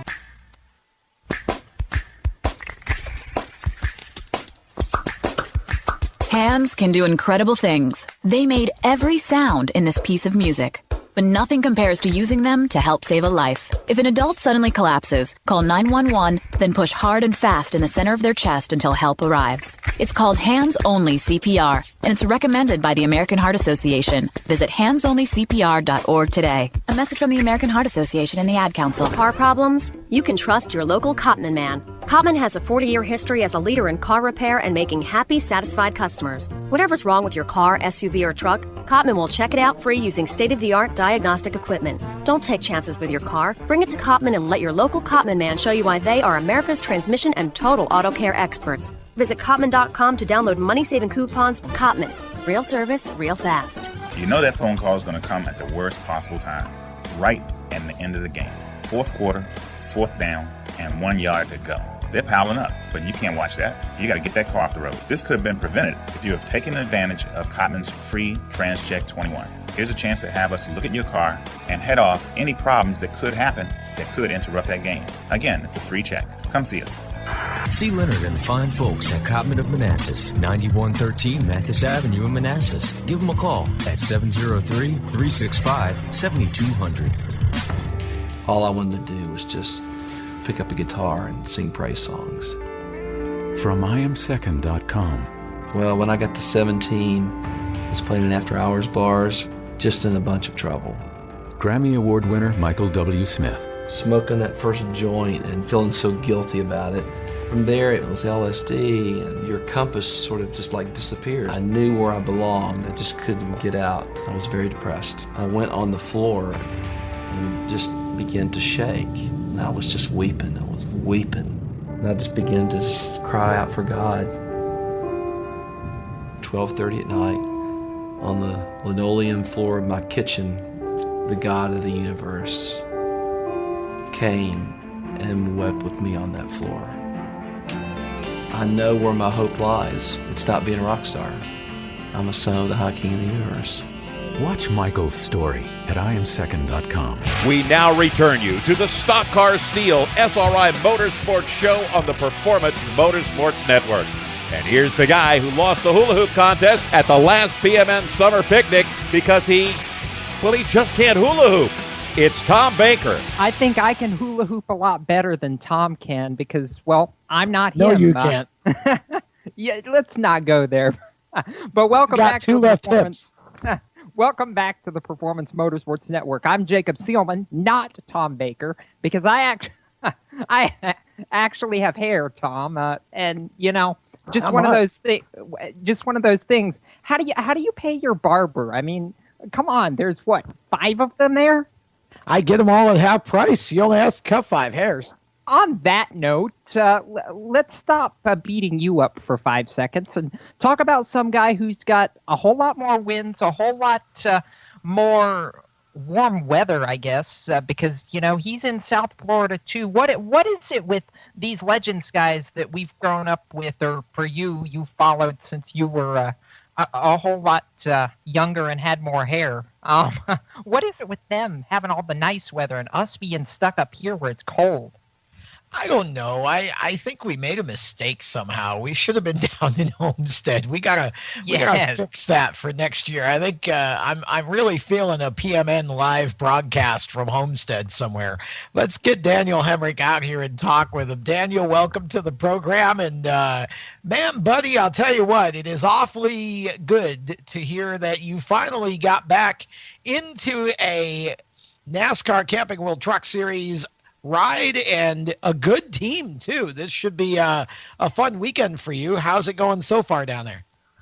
Oh yeah, man, I'm excited back in the NASCAR Camping World Truck Series with NTS this weekend at number 20, and it's gonna be a lot of fun. Like I said, I've had a lot of good people behind me to make this deal happen. Yeah, first community bake on board, and our first time working together, and so far so good. Bob Newberry and all the guys are giving me a really good truck with Chris Rice being the crew chief, and I'm excited about it. It's my first mile and a half start, and it's been a good weekend so far up to date. Yeah, Daniel, let's talk a little bit about the weekend so far, because obviously it's your first start of the season, but we know you haven't just forgotten how to drive along the way. What's it been like getting back behind the wheel of a truck and being able to try and recapture some of that magic that you had at the end of 2013 when you were running so well? Really getting back in the truck, you got to remember how much weight you're carrying, and being in the mile and a half, you have to really rely on the bodies, and the aero stuff comes a lot more into play than what I ever experienced last year in my 2 starts at Martinsville and Phoenix. So that was a little bit of a learning curve. I believe we were 15th the first back today, and by the time we got all the bugs worked out through myself and the truck and the team, I think we ended up 10th overall for the day. So not a bad day, especially being the first mile and a half start for myself, and having really good guys to lean on. That's the key to this mile and a half racing. And like I said, every corner and every second on the racetrack is a learning experience for me at this point, but it's been a good one. Daniel, 2 practice sessions under your belt today, qualifying tomorrow. What are your expectations heading into tomorrow night's race?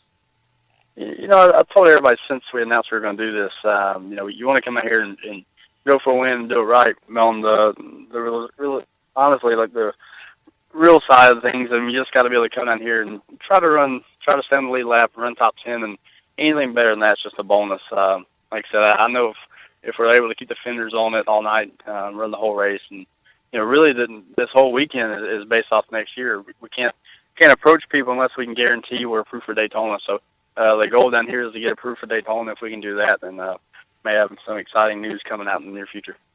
Daniel, how did the NTS Motorsports deal come to fruition for you to run this weekend at Homestead? Really, it came. It was really kind of spur of the moment the way it all came together. I was sitting down having a meeting with Mike Dillon, and he brought up Bob Newberry, and obviously Austin Dillon ran a couple races for those guys at NTS this year, and it just so happened that Bob Newberry happened to be on the property as the RCR, and he said, "Heck, I'll swing in and meet this kid." So it kind of snowballed from there, and like I said, they've been nothing but good to us, and like I said, I'm just really excited about it. I think from the time it was talked about till the deal was signed and done, it was about 8 days. So definitely a quick turnaround, but so far so good. Daniel, you have been behind the controls of multiple cars during your career on diverse short tracks, but this weekend you will be presented with a new challenge as you debut on the 1.5-mile Homestead Miami Speedway. Just talk about how hard it will be to adjust to the larger circuit this weekend with so much short track action in your background.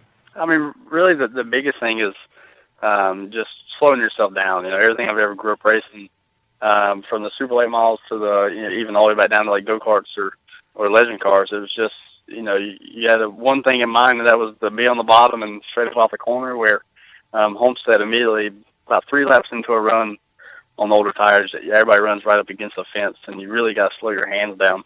But the cool thing about Homestead is it races just like every other mile and a half, initially on the new tires, but then 5 laps plus on a run, it races like a short track. You got to, same old stuff. You got to pedal it up off the corner nice and straight, and the guy who can get pointed and get to the gas is the harder he's going to win the race. So it races like a short track, and that means, so I'm excited to be somewhere where I'm not 100% out of the loop.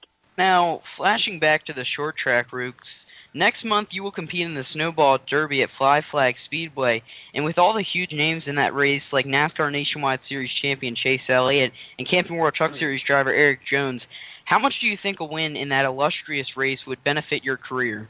Oh, it'd be huge.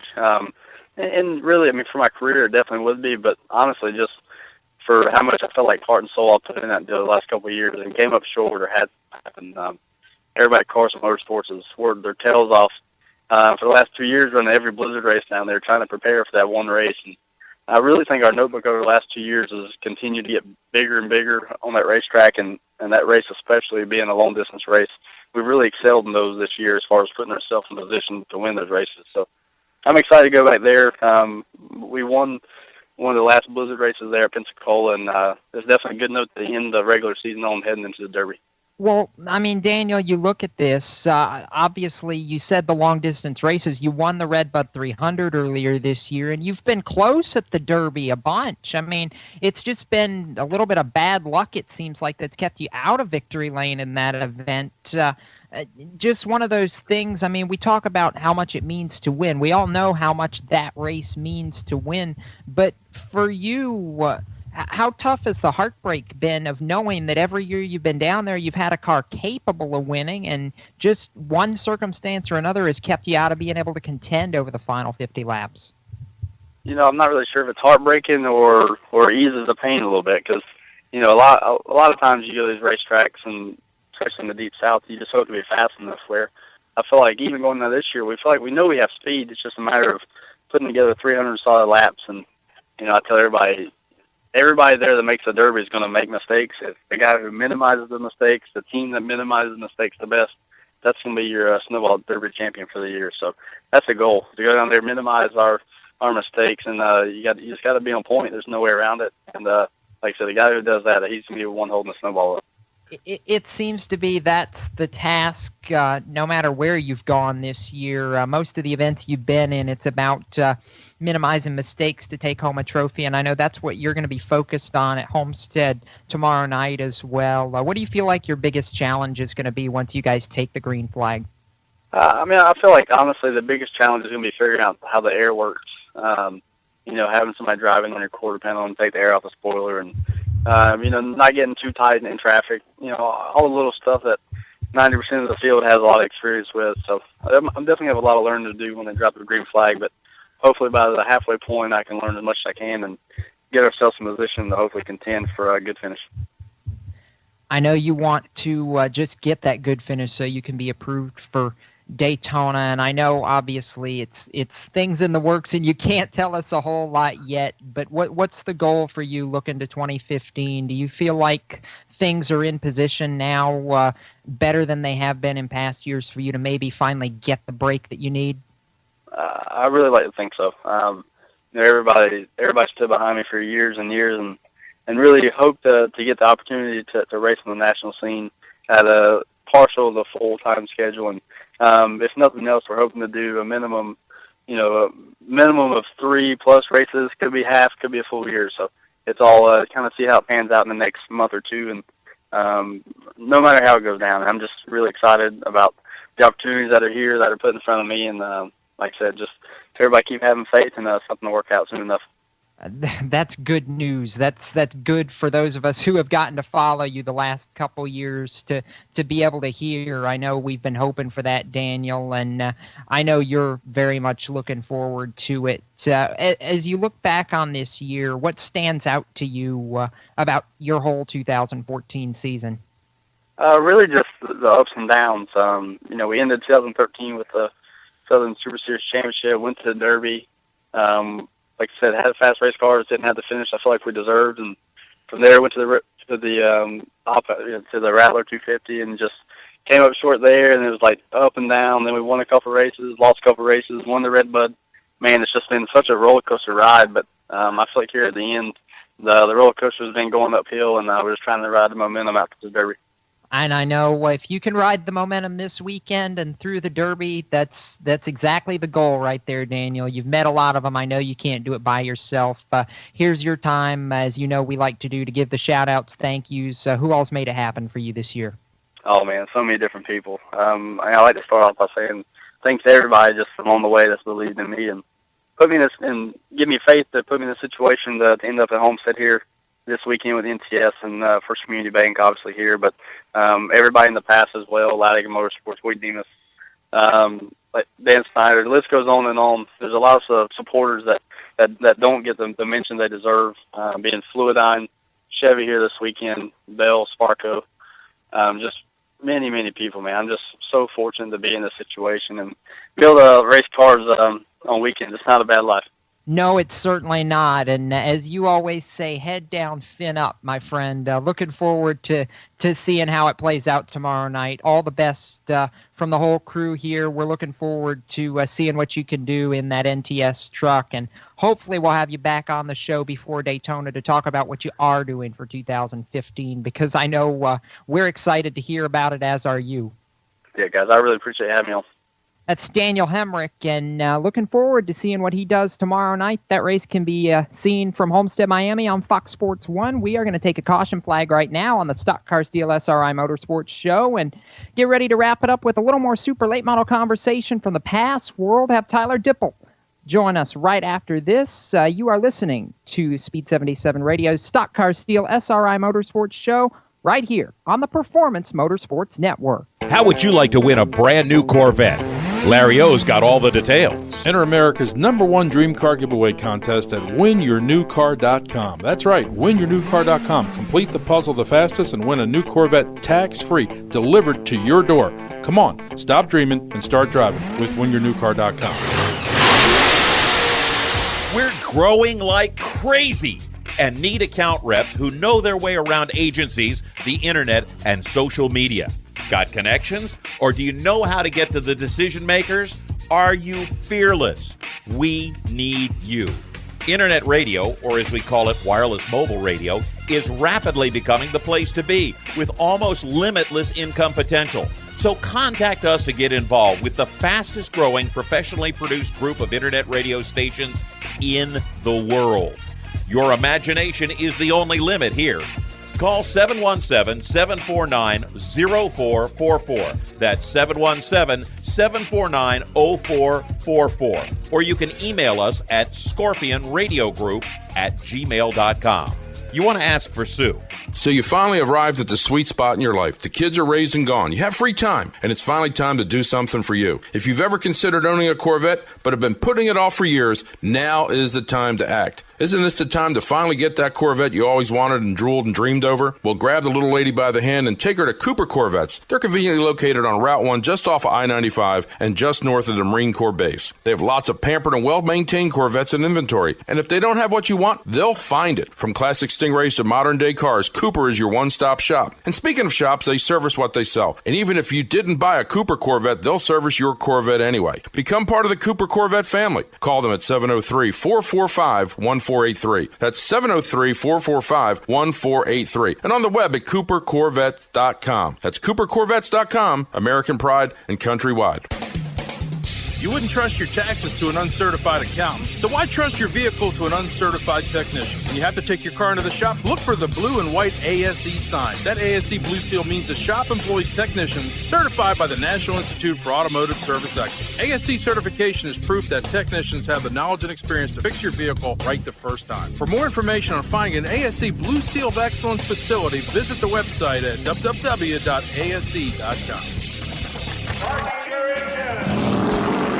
Hi, this is Carl Edwards here for RAD, the entertainment industry's voice for road safety. You want to make a difference? It's simple. Be responsible. Plan ahead. Designate before you celebrate.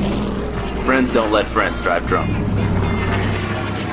Baby, you can drive my car. Yes, I'm gonna be a star. A public service message brought to you by the U.S. Department of Transportation, RAD, the National Association of Broadcasters, and the Ad Council. Let's go back to steel and aluminum stock cars and supplying the SRIs with Race Chaser Online senior editor Tom Baker and the Speed 77 radio cast. Steel. What? That was just awful. Well, that's close enough. I don't care. Oh boy, Tom, I don't know if I have words for that. Well, I have a lot of laughter. That was a good one. Welcome back to the Stock Car Steel SRI Motorsports Show. Tom Baker along with Jacob Seelman, Kyle Magda, Marshall Gabel, and our final driver guest of the evening, but certainly it is not a last but least kind of thing. Tyler Dipple is with us. And Tyler, we're going to just get you right out of the pits and on the air here. First of all, congratulations on the season that you've had so far. For a 15-year-old, you certainly have been impressive. A two-surface racer with success on both surfaces, dirt and pavement, including the race that you ran here at the World Final. I know you didn't get the result that you wanted on Saturday night here with the Super Dirt Car Series, but boy, you certainly showed you belonged. Yeah, the season this year has just been outstanding for us this year, and I couldn't really ask for a better season this year. And I didn't really get the finish I wanted at the World Finals at Charlotte, but overall, I think we had a really good run there. Yeah. I mean, that's an understatement, I think, Tyler. You had a fantastic run there. I mean, 2 laps away, and you'd have been in victory lane in just your second or third Super Dirt Car Series start. I mean, you talk about some of the guys that came down to give you a pat on the back afterwards that I saw after came down and interviewed you. I mean, you had guys from Brett Hearn's crew, I mean, who have won so many championships on that circuit. I thought it was unbelievable, the number of people that just came down and appreciated the fact that you were up there duking it out with the Dr. Danny Johnson. And, it's been a back and forth season for you, from the pavement to the dirt to the pavement. You were on the dirt last week, and now you go to the pavement this week to get ready to close out the season with a run at a past Super Late Model National Championship. I mean, Tom mentioned it. You're 15. Did you ever picture that you'd be in this position at the start of the year? Not really. I mean, once the year, we got out to a little bit rocky start in the asphalt car, but once we started running some races, it started coming around, and we started working together as a team, and we started getting better and better finishes, and just kept plugging away. And then we were in the lead for the national championship for a while, and then for the last race here, we're 4 points away. I'm just really excited to race on Saturday and see if we can come home with this championship. It's just I didn't even think I would have had a shot to get a championship for the start of this year, but I think we have a really good shot at it on Saturday to claim the past national championship. It's you versus Ben Rowe, and I mean, we've seen Ben Rowe. He's won a couple of these past national titles. He's won a couple past North titles. He's been pretty good down south as well. And you two are separated by just 4 points. Basically, it's whoever finishes in front of the other, more or less, is going to be the one to take home all the hardware. And Southern National Motorsports Park, it's a racetrack that is fairly unforgiving, but it's really similar to the last track that you guys were at in the Super Late Model at Caraway Speedway. What do you feel like? Are there any nerves going into this weekend? How do you guys feel like you're going to stack up? I think we're going to stack up fine. I mean, the whole team in the asphalt car, Buggy Pletcher, the crew chief, he always gives me a good car to run with, and I think we'll be fine. I mean, you really just got to treat it with just like any other race, but there's a whole lot more on the line. I mean, that's going to be on everyone else's mind, but you really just got to go like it, like going to go there to win every other race, you know? Well, you say that, but it certainly isn't just any other race, really. I mean, it's a big race, and I know that you've got to be just so proud of what you've done this year. I want to talk with you a little bit about what next year looks like for you. Are we going to see more two-surface racing, or are you kind of looking at specializing on either dirt or pavement next year? What's your 2015 looking like so far? It's looking like we're gonna do a little bit like we did the last year, a little bit of both. going to do a little bit of dirt and do a little bit of asphalt, probably on some of the past stuff and some more bigger shows for the asphalt car, and maybe do a little bit more dirt stuff too. And yeah, it's going to look something like the schedule is for next year. We're just not finalizing what we're going to do yet for sure.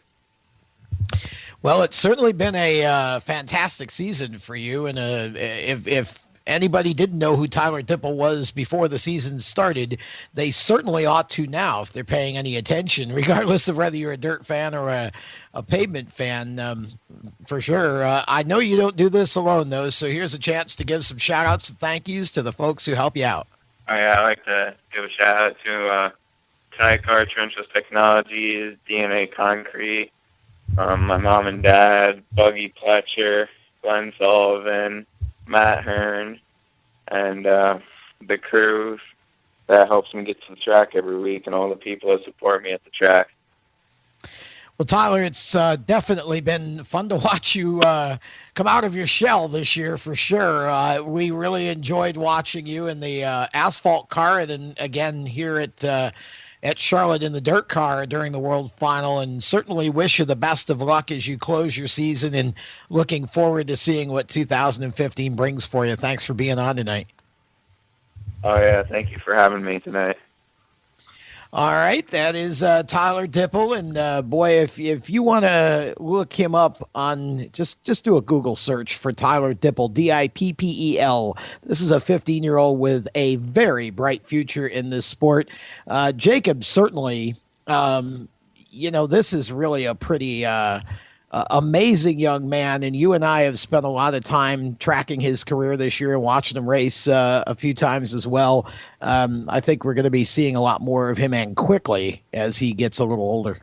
Oh, I agree. No question about it. I mean, Tyler Dipple is quickly going to become a household name. We know he knows how to wheel a car. That much was very clear at the dirt track at Charlotte. I mean, until he caught the cushion, jumped the cushion there just a little bit at the end of the World Finals, coming to 2 to go. He had that race well in hand, and you don't just beat the Dr. Danny Johnson. So to do what he did, it was impressive, Tom, and I don't know what to say. I mean, he's left me speechless a couple of times this year, and last Saturday was one of them.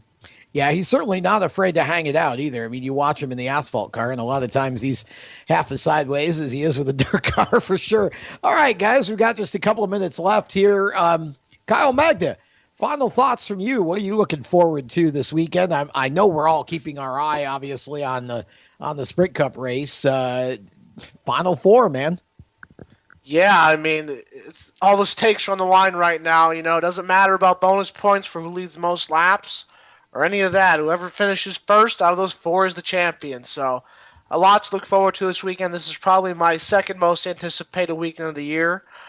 Pretty much Speed Weeks is my Christmas, as you can tell, with NASCAR and everything. So, we still got the Truck Series Friday night. We have 2 guys going for the championship, and then, we just have a winner on Saturday night because we already know who the champion is. So going to be interested to see how Daniel Hemrick does on Friday night, and we'll go from there. And, it'll be a great championship weekend as always, as expected. Marshall Gabel, you put a blog out on Race Chaser Online today. You're betting it all on Denny Hamlin. Are you sticking with it? I'm playing with house money. I have nothing to lose. Picked him back following Watkins Glen, and I think, yes, we will have Denny Hamlin as our Sprint Cup Series champion over to the Speedmaster. What do you think, Jacob? Oh, I agreed with him on Monday night. It doesn't mean I'm not second guessing it. I just think it's going to be fun this weekend, and I'm still hoping something materializes for me to be at Southern National Saturday night. I think that's going to be one heck of a show, and I want to see what Tyler can do if he can become the youngest past national champion in history, Tom. It's been fun, and I think I see checkered flags in our future. Checkered flags are waving. We're out of here for another week. We will be back, of course, on Monday night with Motorsports Madness at 7 o'clock Eastern right here on the Performance Motorsports Network.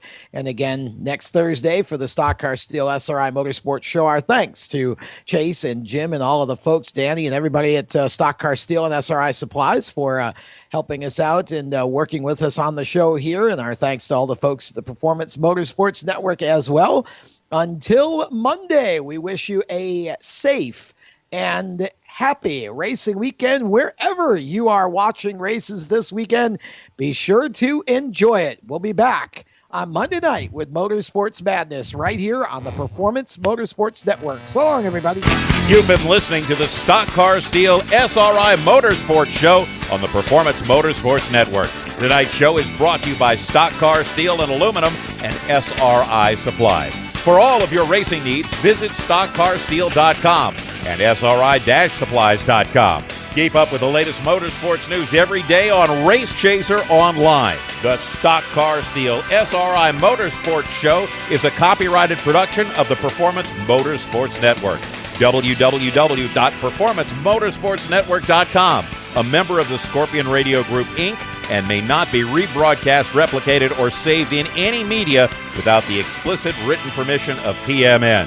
Check out our Facebook page or our section on the PMN website. The opinions expressed on this program are those of the host, co-host, and guests, and do not necessarily reflect those of the management and ownership of either the Performance Motorsports Network or Scorpion Radio Group Incorporated, the advertisers, or the marketing partners. Be listening again next week for more great motorsports programming right here on the Performance Motorsports Network.